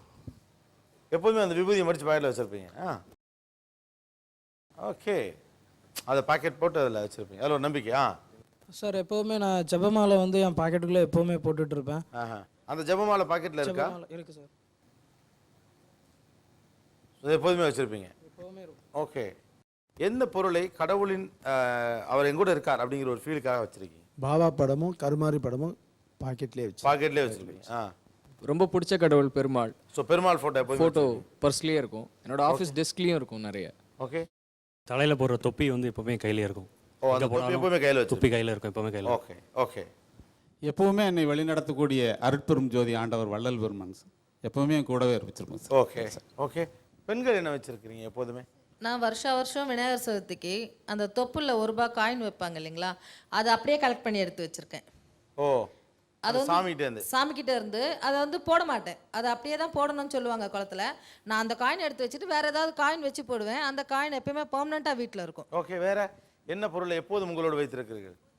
சார் என்கிட்ட எப்பவுமே வந்து சாய்பாபா ஸ்டில் இருக்கும். அண்ட் தென் வந்து சாய்பாபா விபூதி, அப்புறம் பென் சாய்பாபா. அது எக்ஸாம் டைமில் சாய்பாபா பென் மட்டும்தான் எடுத்துகிட்டு போய் யூஸ் பண்ணுவேனே. எப்பவுமே பாபா அது என் கூடயே இருக்கும். ஓகே. எங்களுடைய குலதெய்வம் பிடாரி விளக்காத்தம்மன். வருஷம் கோயிலுக்கு போயிட்டு அங்கே ஒரு பிடி மண் எடுத்துகிட்டு வந்து எங்கள் வீட்டு வாசலில் கட்டிடுவேன். நாங்கள் இருக்கிற வில்லிவாக்கம் எங்கள் சொந்த ஊர். அங்கே பாலியம்மன் கோவிலேருந்து எலுமிச்சம்பழம் வாங்கிட்டு வந்து அதையும் வாசலில் கட்டுறேன். எவ்ரி இயர் அதை கரெக்டாக பண்ணிவிடுவேன். ஓகே. நான் எப்போதுமே நீங்கள் கேரி பண்ணுற ஒரு பொருள் கேட்குறேன். எப்போதும் கையோடு வைத்திருக்கிற பொருள்? எங்கள் கோவில் வந்து திருச்செந்தூர் முருகன் கோவில் விபூதி வச்சுப்போம். அதே மாதிரி எங்கள் கோவில் அபிஷேகம் பண்ணுற சந்தனம் வச்சுருப்போம். இதே மாதிரி டப்பா இப்போ எடுத்துகிட்டு வரல, பட் அது எப்போவுமே இருக்கும். சந்தனம் வச்சு. நீங்கம்மா? எப்பவும் என்னோட பேக்கில் ஒரு பைபிள் வர்ஸ் இருக்கும். கந்த சஷ்டி கவசம் புக்கு ப்ளஸ் நவதானியத்தில் பண்ண பிள்ளையார் ஒன்று இருக்குது. ஒரு 10 இயர்ஸாக வச்சுருக்கேன். அதில் ஆஃபீஸ் ட்ராக்கி ப்ளஸ் வீட்டோட பீரோக்கி ரெண்டுத்தையும் அதை வச்சுட்டு. ஓகே. என்னுடைய ஹேண்ட்பேக்கில் திருநீரும் குங்குமமும் எப்பயும் இருக்கும் சார். எந்த கோயிலோடது அது? எங்கள் கோயில் ஐநார் கோயிலோட. ஐநார் கோயிலோட. என்னோட பர்ஸ்லேயும் எப்பயுமே குலதெய்வம் பச்சையம்மன் கோயில் எங்களுது. அது எப்போ போயிட்டு வந்தாலும் பழைய குங்குமமாக கூட இருக்கும். அது யூஸ் பண்ணுறனோ இல்லையோ அதை பர்ஸில் அப்படியே மடிச்சு வச்சிருப்பேன். எங்கேயாச்சும் ஃபங்க்ஷனுக்கு போனோம், திடீர்னு யாராவது குங்குமம் வைக்கலைன்னா கூட கீதா பர்ஸை தர அதில் குங்குமம் இருக்கும். அந்த சமயபுரம் கோயில் குங்குமம் இருக்கும், அல்மேல் மங்காபுரம் கோயில் குங்குமம் இருக்கும், பச்சையம்மன் கோயில் குங்குமம். ஓகே, உங்கள் 2 பேர்கிட்ட ஒரு கேள்வி கேட்குறேன். நீங்கள் உங்களுக்கு தெரிஞ்சதை ஆதாரப்பூர்வமாக நீங்கள் நம்புறதை சொல்லலாம். இந்த கோவிலுடைய மண், இந்த கோவிலுடைய தீர்த்தம், இந்த கோவிலுடைய தண்ணி, அல்லது இந்த கோயிலுக்கு நீங்கள் போயிட்டு வந்தா, இந்த கோயிலில் வடமாலை சாத்தினா, அல்லது இந்த கோயிலில் கோபுரத்தை பார்த்தா, விமானத்தை பார்த்தா, இந்த சர்ச்சுக்கு போனா, இந்த மசூதியில் போய் நின்னா, அல்லது இந்த மசூதியில் இந்த விஷயத்தை செஞ்சா கட்டாயம் இது நடக்கும், என் அனுபவத்தில் நான் பார்த்துருக்கேன் அப்படின்னு நீங்கள் எதையெல்லாம் சொல்ல முடியும்? கேரளாவில் ஸ்ரீதரியம்னு ஒரு கோவில் இருக்குது. அங்கே வந்து கண்ணுக்கு பார்வைக்கு ப்ராப்ளம் உள்ளவங்களுக்கெல்லாம் போனால் கண்ணு சரியாகுது. என் பையனுக்கு அங்கே போனோம், பட் நிறைய பேருக்கு கண்ணு பார்வை வந்து எல்லாருக்கும் சாக்லேட் கொடுத்துட்டு போகிறச்சு நானும் அங்கே இருந்தேன். ஓ, ஓகே. சங்கரன் கோயிலில் போய் புத்திலோட மண்ணை எடுத்துன்னு வந்து நெத்தியில் எட்டுனா எந்த வியாதிகளும் குணம் ஆகிடும். ஓ, வியாதி குணமாக. பாரிஸில் இருக்கிற அந்த அந்தோனியார் சர்ச்சுக்கு அங்கே எப்போவுமே எவ்ரி இயர் அகடமிக்ஸ் முடிஞ்ச உடனே 2 பையனையும் கூட்டிட்டு போவேன். அதுக்கு அடுத்த ரிசல்ட் நல்ல ரிசல்ட்டாக வரும். அது ரெகுலராக இப்போ மெட்ராஸ் சென்னை கல்யாணம் அந்தோனியார் சர்ச். ஓகே. திருநென்றவூரில் இருக்கிற இருதயாலீஸ்வரர் கோயில் ஒன்று இருக்கு. அதுக்கு ஹார்ட் ப்ராப்ளம் இருக்கிறவங்க போயிட்டு வந்தானாக்கா டெஃபினட்டாக அந்த ஹார்ட் ப்ராப்ளம்லேருந்து தே கேன் சர்வைவ். அட்லீஸ்ட் இது அனுபவத்தில் நான் எங்கள் வீட்டிலேயே நடந்த உண்மை அது. ஓகே சார், திருமிச்சூரில் நரம்பு சம்பந்தமான கடவுள் இருக்கார் சார். என்னுடைய ஹஸ்பண்ட் கால் அடிபட்டப்போ அந்த கோயிலுக்கு போய் அர்ச்சனை பண்ணிட்டு வந்தோம். பேரளத்து பக்கத்தில் இருக்குது அந்த கோயில். அதுதானா? அதான் சார். இங்கே புட்லூர்னு ஒரு கோயில் இருக்குது சார். எங்கே இருக்குமா? செவ்வாப்பேட்டைக்கு முன்னாடி ஸ்டாப்பிங்கில் அந்த கோயிலில் வந்து குழந்தை இல்லாதவங்க போய் வேண்டிக்கிட்டு 3 அமாவாசை அந்த மாதிரி சொல்லுவாங்க, போய் தொட்டில் கட்டிட்டு அங்கே ஈர துணியோடு சுற்றிட்டு வந்து அந்த சாமிக்கு அங்கே வந்து கர்ப்பிணி பெண் படுத்தபடியாக தான் இருப்பாங்க. அந்த கோயிலில் வந்து வளகாப்பு அந்த சாமிக்கு எல்லா படையெல்லாம் வச்சு வளகாப்பு செஞ்சாங்கன்னா கண்டிப்பாக அடுத்த வருஷத்துக்குள்ள அவங்களுக்கு கண்டிப்பாக குழந்தை பிறக்கும். ஓகே. தென்காசி பக்கத்தில் பண்புலின்னு ஒரு ஊர், அங்கே புத்துல இருந்து மண் எடுத்துட்டு வந்து ஏதாவது உடம்பு முடியலன்னா கூட வச்சா உடனே கேட்டுக்கும். ஓ ஓகே. வில்லிவாக்கம் அகதீஸ்வரர் கோவிலில் ரொம்ப ரொம்ப விசேஷம். அது செவ்வாய்க்கிழமை, ஆடி மாதம் செவ்வாய்க்கிழமை 5 வாரம் பண்ணுவாங்க. கல்யாணம் ஆகாத பெண்கள் போய் அங்கே தொட்டில் கட்டினா அடுத்த வருஷமே மாங்கல்யம் கட்டினா கல்யாணம் ஆகிடும், தொட்டில் கட்டினா குழந்தை பிறக்கணும். இப்போ வரப்போகுது. காலையில் ஒரு 7 மணிக்கு க்யூவில் நின்னா சாயந்தரம் ஒரு 4 மணிக்கு உள்ளே போயிடலாம். அவ்வளோ கூட்டம் இருக்கும் கட்டாயமாக. திருவள்ளூரில் வீரராகவ பெருமாள் கோயில் இருக்குது. அங்கே வந்து உப்பும் இந்த சரும நோயெலாம் இருக்குல்ல, அதெல்லாம் சரியாகணும்னு வேண்டிட்டு உப்பும் வெல்லமும் கரைச்சிட்டு வந்தால் அந்த நோயும் நம்ம உடம்புல இருந்து கரைஞ்சிடுறது. இந்த பக்கம் ஆண்கள் இங்கு போனால் இது நடக்கும். மண் பொருள். திருக்கருக்காரூர் கர்ப்பசாமி கோயிலில் போய் விளக்கெண்ணெய் மந்திரிக்கிறது தடவைனா சுகப்பிரசவம் ஆகும். சுகப்பிரசவமா? உடனே. ஆமாம். ஓகே. பக்கத்தில் சார் ஒட்டஞ்சத்திரம் பக்கம் விருப்பாச்சி பழம்னு கேள்விப்பட்டிருக்கோங்க சார். அங்கே வந்து கருப்பராயன் கோயில் ஒன்று இருக்குங்க.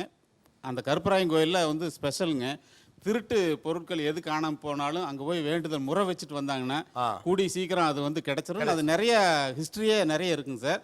இந்த ஒட்டஞ்சத்திரம் பகுதியில் இருக்கக்கூடிய காவல் நிலையத்தில் ஏதாச்சும் இந்த மாதிரி போனால் அந்த ஏட்டுகளை ரைட்டரே சொல்லுவாங்க, அப்படி போகிற வழியில் போய் அந்த விருப்பாச்சி கருப்பராயன் கோயிலில் ஒரு முறை ஒன்று வச்சுட்டு போப்பா அப்படின்னு சொல்லி சொல்லுவாங்க சார். அது ஒரு ஸ்பெஷலுங்க அங்கேயும். புதுச்சேரியில் வில்லியனூர்னு ஒரு ஏரியா இருக்குது. அதில் சிவன் கோயிலில் சுகப்பிரசவ நந்தி அப்படின்னு ஒன்று இருக்குது சார். அந்த நந்தியை வேண்டிக்கிட்டு நந்தியை திருப்பி வச்சுட்டு வரணுங்க. வலப்புறமாக திருப்பி வச்சுட்டு வேண்டிக்கிட்டு வந்தீங்கன்னா அடுத்து சுகப்பிரசவம் ஆனதுக்கப்புறம் மறுபடியும் நீங்கள் போய் வேண்டுதல் ஒரு பிரார்த்தனை பண்ணிவிட்டு நந்தி அதே மாதிரி வலது பக்கமாக திருப்பி வச்சுட்டு வந்திருக்கோம். இது எல்லாரும் சொன்னது அவங்கவுங்க அறிஞ்சது சொல்கிறாங்க. நான் என்னோட வாழ்க்கையில் உணர்ந்த ஒரு விஷயம். என்னோட சகோதரிக்கும் சரி என்னோட மனைவிக்கும் சரி சுகப்பிரசவம் முன்னாடி செஞ்சேன். சுகப்பிரசவம் தான் 2மே நடந்ததுங்க. அதால் நான் அதிகமாக பிலீவ் பண்ணுறது. இதில் வந்து மக்காவும் மதினாக்கும் போவாங்க. ஹஜ்ஜு சொல்லுவாங்க, உம்ரான்னு சொல்லுவாங்க. ஸோ அங்கேருந்து வர்றவங்க அங்கே விளைஞ்ச பேரிச்சம்பழமும் அங்கே சம்சம் தண்ணீர் சொல்லுவாங்க, ஊற்று தண்ணீர், தண்ணீரை எடுத்துகிட்டு வந்து பகிர்ந்துக்குருவாங்க மக்கள்கிட்ட. ஸோ உடல் அளவுலையும் சரி பணத்தளவுலையும் சரி எந்த கஷ்டம் இருந்தாலும் ஒரு பேரிச்சம்பழம் தண்ணி குடிக்கிறது வழக்கம். சார் திருநெல்வேலி மாவட்டத்தில் ஒவ்வொரு அந்தோனியார் கோயில்னு ஒன்று இருக்குது. அங்கே ஆக்சுவலாக என்னென்னா பித்து பிடிச்சவங்க, அதாவது சில பேய் பிடிச்சவங்க, வேறு மனநலம் கொஞ்சம் பாதிக்கப்பட்டவங்க, அவங்களெல்லாம் அங்கே கொண்டு போய் வைப்பாங்க. ஒவ்வொரு வாரம் செவ்வாய்க்கிழமை தோறும் அதுக்குன்னு பூசை தனியாக நடக்கும். ஸோ அதில் நிறைய பேர் குணமாக இருக்காங்க. ஒரு சிறிய இடைவெளிக்கு பிறகு பேசலாம். இது ஆச்சி மசாலா நீயா நானா, powered by 6crores.com, co-presented by Sunland Refined Sunflower Oil.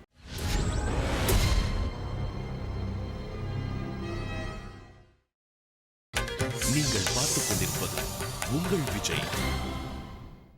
Welcome back to Aachi Masala Neeya நானா, powered by 6crores.com, co-presented by Sunland Refined Sunflower Oil. இந்த வேண்டுதலை தாண்டி பிரார்த்தனையை தாண்டி கடவுளை எப்படி அப்ரோச் பண்ணிக்க, கடவுளை அடைய, அந்த ஞானத்தை அடைய, அந்த கடவுளுங்கிற ஒருத்தர் அடைய, அவரோட ஒரு பிடிமானத்தை ஏற்படுத்திக் கொள்ள நீங்கள் என்ன செய்திருக்கிறீர்கள்? இந்த உலகத்தில் அதிகப்படியான ஒரு விஷயத்தை இயக்குதல் தன்மைனா வயிற்றுக்கு சாப்பாடு போடுறது அப்படிங்கிறது ரொம்ப அதிகமாக நம்புறேன். இந்த பெரும்பான்மை யாருக்கு அப்படிங்கிறதுல இன்னும் கொஞ்சம் கான்ட்ரவர்சியாக எனக்குனாலே ஒப்பிட்டு பார்த்துட்டு, மனநலம் பாதித்ததும் நீங்கள் கடவுளுக்கு நிகராக அவர் நான் பார்க்குற அந்த மனநலம் எனக்கு எப்பயுமே உண்டு. ஏன்னா பஸ்ஸில் ட்ராவல் ஆகிறப்பையும் சரி இல்லை எங்கேயா பார்த்தோமே முதல்ல அவரோட பாதம் பார்ப்பேன். அவர் பாதத்தை பார்த்து கடவுளை இவரை காப்பாற்று ஒரு விஷயம். இன்னொன்று அதிகப்படியாக நான் ரொட்டீனாக அவரை பார்த்துக்கிட்டே இருக்க மாதிரி தான், தயவு செஞ்சு இவர் இந்த சிரமத்திலேருந்து தயவு செஞ்சு இந்த உயிரை அழைச்சிட்டு போடு அப்படிங்கிற அதிகபட்ச வேண்டுதலாக்கும். என்னால் முடிஞ்ச விஷயம் அந்த சாப்பாடு கொடுக்கறது தான் என்னோட பிராப்தமாக செய்கிறேன். அது என்னோட கர்ம கலன் கழிக்கிறதா கூட பார்க்குறேன். அந்த கர்ம பலனை கழிக்கிற இந்த கர்ம பலன் யோகத்தை வந்து அதிகமாக செய்யணும்னு நினைக்கிறேன். இது எனக்கான மோட்சமான வழியாக கூட நான் அதிகமாக நம்புகிறேன். எந்த வேண்டுதலுமின்றி கடவுளை எப்படி அடைய முயற்சிக்கிறீர்கள்? மனமது செம்மையானால் மந்திரம் ஜபிக்க வேண்டாம். மனதை செம்மப்படுத்திட்டோம்னா எந்த இதுவுமே தேவையில்லை. மனமது செம்மையானால் மந்திரம் ஜபிக்க வேண்டாம். கீழே கொடுங்க. என்னோட தொழுகை வணக்க வழிபாடுகளை வந்து அதிகப்படியான நேரம் பண்ணுறதும், அடுத்தவங்களுக்கு வந்து அவங்க உதவின்னு கேட்காத நேரத்தில் நம்ம உதவி செய்கிறதும், அதிகப்படியான உதவிகள் செய்கிறது அடுத்தவங்களுக்கு, அது பணத்தாலையும் உணவால் உடையால் எதுலையாவது சரி உதவி பண்ணுறதும், அதிகப்படியான வணக்க வழிபாடுகள் ஈடுபடுறதும் எனக்குரிய என்ன நம்பிக்கைன்னா, நம்மளோட தேவைகள் கேட்கறதுக்கு முன்னாடி அந்த தேவை பூர்த்தி ஆயிரும். ஓகே, அது ஒன்று. ரெண்டாவது வந்து நமக்கு வரக்கூடிய பிரச்சனை நீங்கிரும். வேண்டுதலை தாண்டி கடவுளை நெருங்க என்ன முயற்சி பண்றீங்க? சார், அட் அ டைம்ல நம்மளால ஈஸ்ட் வெஸ்ட் 2 சைட்லயும் நடக்க முடியாது.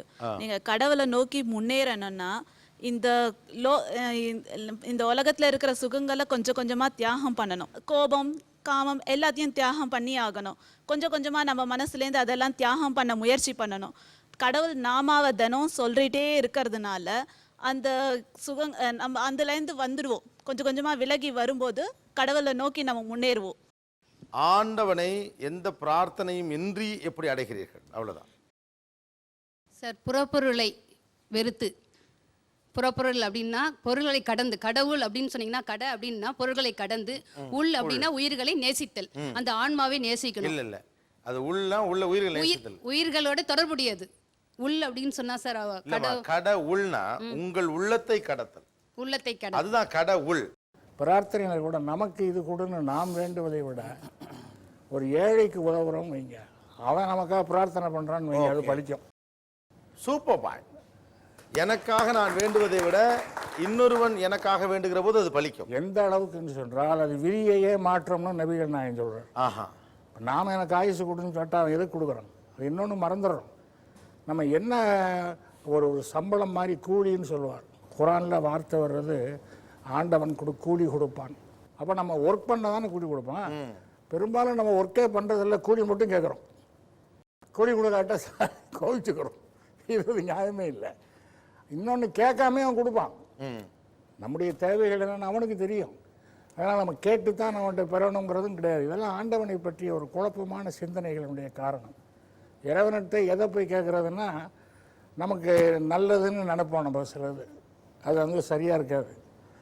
அது குரானில் ஒரு வசனம் வருகிறது, நீங்கள் ஒன்றை விரும்புவீர்கள் அதில் தீமை இருக்கும், நீங்கள் ஒன்றை வெறுப்பீர்கள் அதில் ஒரு நன்மை இருக்கும், இவை எல்லாம் இறைவன் தான் அறிவான். குழந்தை என்ன பண்ணும், அம்மா கத்தி எடுத்து காய் நறுக்கிட்டு இருக்கா, எனக்கு அது வேணும்னு கேட்கும். ஆனால் தாய்க்கு தெரியும் அது ஆபத்துன்னு, கொடுக்க மாட்டான். குழந்தை என்ன நினைக்கும், ஒரு ஆட்சி கொடுக்க மாட்டேங்கிறாளே அப்படின்னு நினைக்கும். கசப்பு மருந்து கொண்டு போய் ஊட்டுவான், வியாதி வந்துருச்சுன்னா ஊட்டுவான். அது வேண்டான்னு சொல்லும் குழந்தை, ஆனால் விட மாட்டா தாய் ஊட்டுவான். இதைத்தான் ஆண்டவன் செய்கிறான். நாம் கேட்டதை அவன் கொடுக்கணும்னு நினைப்போம், அது கத்தின்னு அவனுக்கு தெரியும், நமக்கு தெரியாது. அவன் கேட்காத கொடுக்குறான், அது மருந்துன்னு நமக்கு தெரியாது, அவனுக்கு தெரியும். அப்போ கடவுள் கொடுக்குற எதுவுமே நல்லது தான். நல்லது தான். அவன் கெட்டது எதுக்கு நினைக்கணும்? அவன் கெட்டவன் இல்லை, அவனுக்கு கெட்டது எது, இந்த மனிதனுக்கு நல்லது செய்ய வேணும், இந்த மனிதனுக்கு தீங்கு செய்ய வேணும்னு நினைக்கிறவன் மனுஷன், கடவுள் இல்லை. அவன் அருளாளன், கேட்காமலே எதையும் செய்வோம். ஒரு சின்ன ஒரு குட்டி கதை சொல்லுகிறேன், அதில் எல்லாமே புரிஞ்சு போகும்.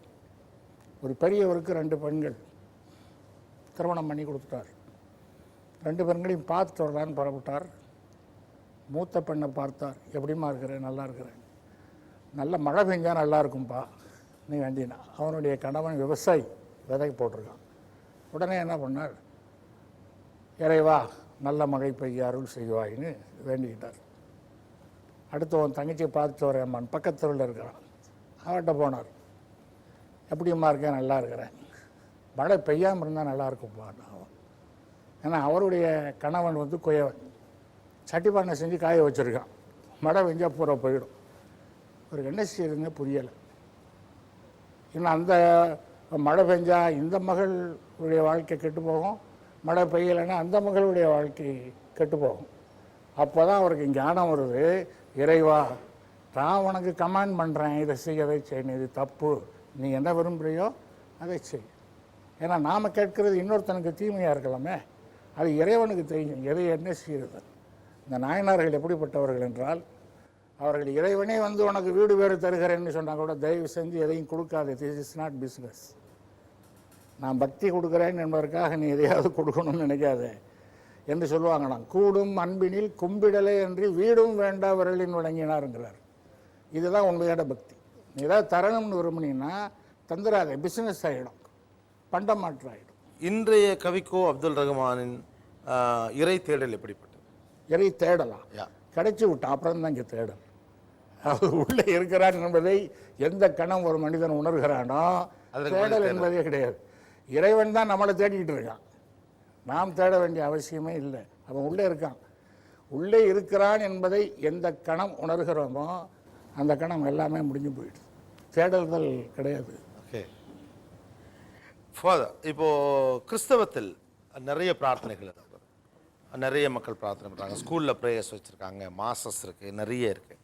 இந்த மாதிரியான பிரார்த்தனைகளில் நம் மக்களுடைய குறைபாடுகள் என்று எதை பார்க்கிறீர்கள்? பள்ளிக்கூடங்களில் அல்லது கல்லூரிகள் நடைபெறுகின்ற வேண்டுதல்களில் கூட நம்ம பார்ப்போம் என்றால் அதுவும் ஒரு குறுகிய வட்டத்திற்குள்ளாக நடைபெறுகின்ற வேண்டுதல், தங்களுக்காக தனக்காக என்று வேண்டப்படுகின்ற ஒரு வேண்டுதல்கள். ஏனென்றால் இப்போது திருமறையை குறித்து பார்க்கின்ற பொழுதும் இயேசு கற்றுக் கொடுத்த ஜபமும் கூட அந்த பரமண்டலங்களில் இருக்கிற எங்கள் பிதாவை என்கிற இறைவேண்டலும் கூட பன்மையை உள்ளடக்கிய ஒரு இறைவேண்டல். It's an inclusive prayer, not an exclusive prayer. அனைவருக்காக வேண்டுதல் செய்வது, அதை தான் நமக்கு ஒரு முன்மாதிரியாக கற்றுக் கொடுத்து போயிருக்கிறாங்க. ஸோ நம்முடைய இறை வேண்டுதல்கள் எல்லாமே ஒரு மாதிரி எக்ஸ்க்ளூசிவிஸ்டிக் ப்ரேயராக, இறை வேண்டுதல்களாக இல்லாதபடிக்கு ரொம்ப இன்க்ளூசிவாக அனைத்து மக்களுக்காகவும், சர்வத்திற்காகவும், அனைத்து மக்கள், எல்லா சமயத்தினருக்காகவும், எல்லா சகோதர சகோதரிகளுக்காகவும் அப்படிப்பட்ட ஒரு இறை வேண்டல் வந்து ஒரு உண்மையான ஒரு இறை வேண்டுதலாக, அதுதான் குறைவு, அதான் ஒரு குறைபாடாக.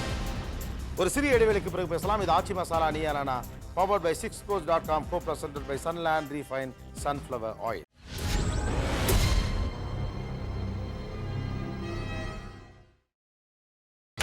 நீங்கள் பார்த்துக் கொண்டிருப்பது உங்கள் விஜய்.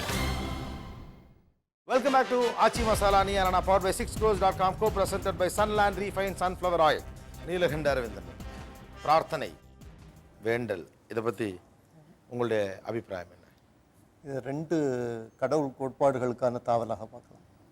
முதல்ல வந்து மனிதன் வந்து ஒரு பேரின குரங்கு, ஏப். எல்லா பேரின குரங்கு சமுதாயங்கள்லேயும் ஒரு ஆல்ஃபா மேல் ஒன்று இருக்கும் மேலே. மனிதனுக்கு வந்து அவனுக்கு ஒரு தனித்தன்மை இருக்கிறதுனால அந்த ஆல்ஃபா மேலே அவன் வந்து கற்பனையில் சிருஷ்டிக்கிறான், காட், பர்சனல் காட். அந்த ஆளுமை கொண்ட பர்சனல் காடுகிட்ட அவன் வந்து இந்த மாதிரி தான் அவனால் கேட்க முடியும். இப்போ நீங்கள் கேட்கப்படக்கூடிய விஷயங்கள் எல்லாமே பிரார்த்தனைகள் பார்த்தீங்கன்னா, எதுக்கெல்லாம் பற்றி எனக்கு இன்செக்யூரிட்டி இருக்குதோ அதை பற்றின எல்லா பிரார்த்தனைகளும் இருக்குது. அந்த செக்யூரிட்டியை எனக்கு தர முடிந்த ஒரு ஆல்ஃபா மேலே இருக்குது, அதுக்கிட்ட நான் வந்து கேட்குறேன் அப்படிங்கக்கூடிய அடிப்படையான ஒரு செல்ஃபிஷ்னஸ் தான் ப்ரேயரினுடைய அடிப்படையாக இருக்குது. இது ஃபஸ்ட் ப்ரேயர். அடுத்ததாக இந்த காட் அப்படிங்கக்கூடியது வந்து செல்ஃபாக ஐடென்டிஃபை ஆகப்படக்கூடிய ஒரு தருணம் வருது. இந்த செல்ஃபும் காடும் வேற வேற இல்லை அப்படிங்கக்கூடிய ஒரு கான்செப்டில் இருந்து வரக்கூடிய ப்ரேயருங்கிறது அது வந்து ஒரு காஸ்மிக் ப்ரேயராக மாறும். அதுக்கு வந்து எந்த விதமான ஒரு பர்சனல் காடும் தேவைப்படாது. அது வந்து ஒரு ஒரு ஓவரால் கனெக்டிவிட்டி பற்றினது. அதுக்கு வந்து உங்களுக்கு ரிலிஜன் கூட ஒரு பாயிண்டில் வந்து தேவைப்படாமல் ஆயிரும், அது உதிர்ந்துடும். ஒரு நல்ல ஒரு சயின்ஸ் வந்து அதுக்கு வந்து உங்களுக்கு யூஸ்ஃபுல்லாக இருக்கலாம், ஆர்ட் அதுக்கு யூஸ்ஃபுல்லாக இருக்கலாம். ரிலிஜன் ஒரு அழகான ஒரு art can become a very good prayer, இல்லைனா ஒரு நல்ல ஒரு scientific equation can become a very good prayer.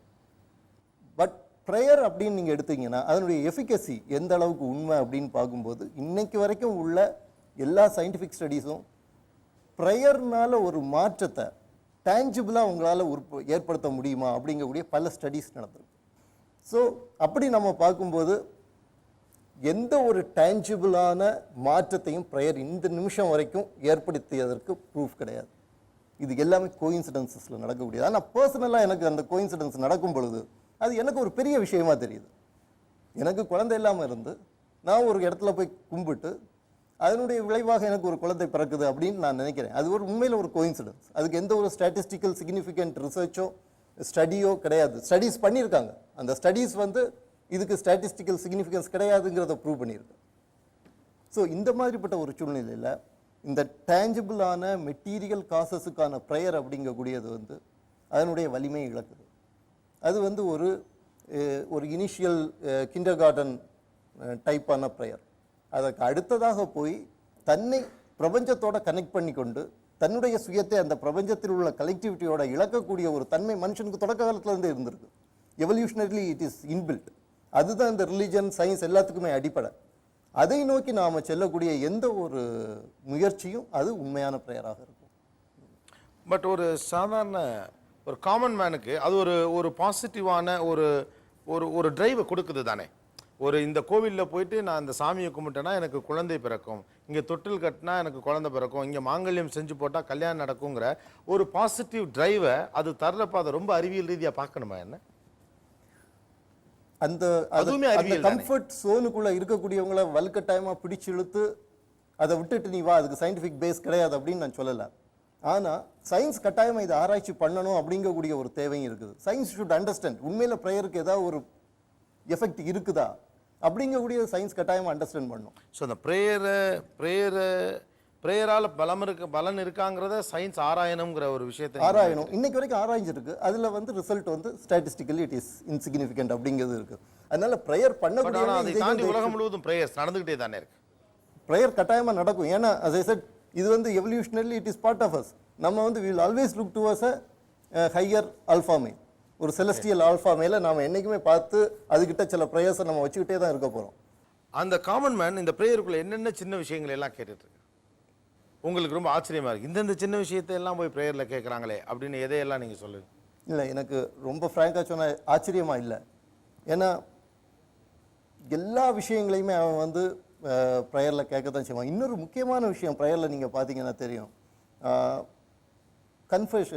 அவங்க சொன்னாங்க, அந்த சைடில் இருந்து சொன்னாங்க, கன்ஃபஸ் பண்ணுறது காட்கிட்ட மட்டும்தான் முடியும் அப்படின்ட்டு சொல்லி. எந்த ஒரு பிரச்சனையாக இருந்தாலும் கன்ஃபஸ் பண்ணுறதுக்கான செல்ஃபில் ஒரு இடம் இருக்குது. அகெயின் இந்த செல்ஃப் இது வந்து it is not the alpha மேல், இன்சைடு த செல்ஃப் ஒரு இடம் இருக்குது.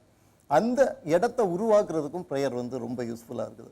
மற்றபடி நீங்கள் பார்த்தீங்கன்னா சின்ன சின்ன விஷயங்களுக்கும் கேட்பாங்க. அது ஆல்வேஸ் ஒரு மனுஷன் வந்து ஆசிலேட் ஆகிட்டே தான் இருப்பான். இப்போ நானே இருக்கிறேன், என்னுடைய குழந்தைக்கு ஒரு காய்ச்சல் வந்துருச்சு, 104 டிகிரி ஜுரம் நைட்டு. அப்படிங்கும்போது ஆட்டோமேட்டிக்காக நான் ப்ரே பண்ணுவேனாக இருக்கும். எனக்கு வந்து கடவுள் நம்பிக்கை இல்லாட்டா கூட நான் வந்து ப்ரே பண்ணுவேனாக இருக்கும். Because it is built in to my nervous mechanism, my neural circuits. அந்த காரணத்தினால ஓகே, அது அவ்வளோ தூரம் இன்பில்ட்டாக இங்கே இருக்குது அப்படின்னு சொல்கிறீங்க. ஓகே, இவங்க பேசுனதில் யாருடைய பேச்சு உங்களுக்கு ரொம்ப கொஞ்சம் புதிராகவும் வித்தியாசமாகவும் பட்டுச்சு? இல்லை இப்படி சொல்கிறாங்க அப்படின்னு ஆச்சரியமாக இருந்தது எது? அல்லது ரொம்ப கவர்ந்த பேச்சு எது? பிரார்த்தனைகளே எந்த பிரார்த்தனை ரொம்ப கவர்ந்ததுன்னு சொல்லுங்கள். எனக்கு ரொம்ப கவர்ந்த பேச்சு வந்து அந்த கடைசியில் உட்காந்துருக்காங்க இல்லையா, அவங்க. ஏன்னா அவங்க பேசுறது வந்து it is a direct relation. ஒரு சின்ன குழந்தைகிட்ட உள்ள ஒரு ரிலேஷன் மாதிரி. நீ எனக்கு தரலன்னா நான் இது பண்ணிடுவேன், உன்னை முறைச்சி பார்ப்பேன், இப்படிங்கக்கூடிய ஒரு ரொம்ப இதான ஒரு பர்சனல் ரிலேஷன் அவங்க கிரியேட் பண்ணுறாங்க. இது ஒரு இன்ட்ரெஸ்டிங்கான விஷயம். ஏன்னா ஒரு ஆல்ஃபா மேல்ல இருந்து they are reducing god to a child. இந்த ஒரு ப்ராசஸ் வந்து I think it is culture specific. இந்தியாலையும் தமிழ்நாட்டிலையும் மட்டும்தான் அது இருக்குன்னு நினைக்கிறேன். ஸ்பெசிஃபிக்காக இந்தியாவில் வந்து கடவுளை குழந்தையா பார்க்கக்கூடிய ஒரு தன்மை இருக்குது. So it is culture specific. இந்த ஆஸ்பெக்ட் வந்து இந்த காட் கான்செப்டோட இணைந்து இருக்கக்கூடிய இன்னொரு விஷயம் என்னென்னா எக்ஸ்க்ளூசிவ்னஸ். எல்லாரும் சொல்கிறாங்க இன்க்ளூசிவாக இருப்போம் அப்படின்னு. The minute I say that I believe in a God, I also make a demarcation that others are disbelievers. அப்போ என்னுடைய காட் எந்த அளவுக்கு ஆல்ஃபா மேலாக இருக்கோ அந்த அளவுக்கு நான் வந்து டிஸ்பிலீவர்ஸை வந்து வெறுப்பேன். அந்த அளவுக்கு அவங்கள வந்து என்னுடைய ஃபோல்டுக்குள்ளே கொண்டு வர பார்ப்பேன், இல்லை நான் அவங்கள எலிமினேட் பண்ண பார்ப்பேன். ஸோ மோர் த ஆல்ஃபா மேல் பிகம்ஸ் அ சைல்டு, அந்த வயலன்ஸ் வந்து ரிலிஜனில் இன்பில்ட்டாக இருக்கக்கூடிய அந்த வயலன்ஸ் வந்து குறையும். ஸோ இது வந்து ரொம்ப ஒரு முக்கியமான ஒரு கல்ச்சர் ஸ்பெசிஃபிக்காக. இது நம்பிக்கை இருக்கா இல்லையா அப்படிங்கிறத பற்றின ஆராய்ச்சி இல்லை இந்த ஷோ. ஏன்னா இது ஒவ்வொருத்தருடைய தனிப்பட்ட விருப்பம் சார்ந்த விஷயம், நம்பிக்கை சார்ந்த விஷயம். ஆனால் அதில் 3 வித்தியாசமான டைமென்ஷன்ஸை இங்கே பார்க்க முடிஞ்சது. உங்ககிட்டேருந்தும் சரி, வந்து இந்த கெஸ்ட்கள்டையும் சரி. அடுத்தவன் உனக்காக பிரார்த்தனை செய்கிற போது உனக்கு தேவைப்படுவது கிடைக்கும், அடுத்தவனுக்கு தேவைப்படுவதை செய்கிற வேலையை மட்டும் நீ பார், அப்துல் ரஹ்மான். அதே நேரத்தில் இன்னொரு மற்றவனுக்காக நீ பரிந்து இறங்குகிற போது இறைவன் உனக்காக பரிந்து இறங்குவான். இது ஒரு வியூ. உன்னுடைய தவறுகளையும் குற்றங்களையும் சொல்லுவதற்கான கடவுள் உனக்குள்ளேயே இருக்கிறான். இது ஒரு வியூ. நீயா நானாவில் பரிசளிக்கிற நேரம். சுகர் ஃப்ரீ ஃபுட்ஸ் வழங்கும் ஒரு கிஃப்ட் வவுச்சர் உங்களுக்கு பரிசு. திருச்சி மங்களன் மங்கள் வழங்கும் ஒரு கிஃப்ட் வவுச்சர் உங்களுக்காக. ப்ளீஸ் வாங்க. திருச்சி மங்களன் மங்கள் வழங்கும் ஒரு கிஃப்ட் வவுச்சர் பரிசு. வாழ்த்துக்கள். Trichy London hardwares and plywoods வழங்கும் ஒரு கலர் டிவி பரிசு. வாழ்த்துக்கள் sir. Thank you. All the very best. இதே ஸ்டேஜில் பொருளாதார வளர்ச்சியில் இந்த குடும்பத்தை எப்படிலாம் மூவ் பண்ணிட்டு இருக்கீங்க அப்படின்னு ஒரு டாபிக் எடுத்து பேசுகிறப்போ அந்த அந்த அந்த சோர்ஸ் சொன்ன ஒரு சகோதரி, ஐ திங்க் விழுப்புரம் மாவட்டம் நினைக்கிறேன், தான் குழந்தைக்கு பால் வாங்கோட காசு இல்லைன்றதால கருப்பட்டி போட்டு கொடுத்து நான் என் குழந்தைக்கு பழக்கப்படுத்துகிறேன், என்னால் இதை சமாளிக்க முடியல அப்படின்னு சொன்னேன். அந்த சகோதரிக்கு இது போய் சேரணும் அப்படின்னு நினைக்கிறேன் சார். பேர்லாம் எனக்கு கண்டிப்பாக தெரியாது. அவங்க டீச்சர். ஓகே, அந்த சகோதரிக்கு இது போகணும்னு நான் நினைக்கிறேன். Thank you. Okay, the team will take care of this. Thank you so much. நிகழ்ச்சியில் கலந்து கொண்ட அனைவருக்கும் கோபிநாத்தின் நெஞ்சார்ந்த நன்றிகள். மீண்டும் இன்னொரு சந்தர்ப்பத்தில் பேசுவோம். இது ஆச்சி மசாலா நீயா நானா, powered by 6crores.com, co-presented by Sunland Refined Sunflower Oil. நன்றி, வணக்கம்.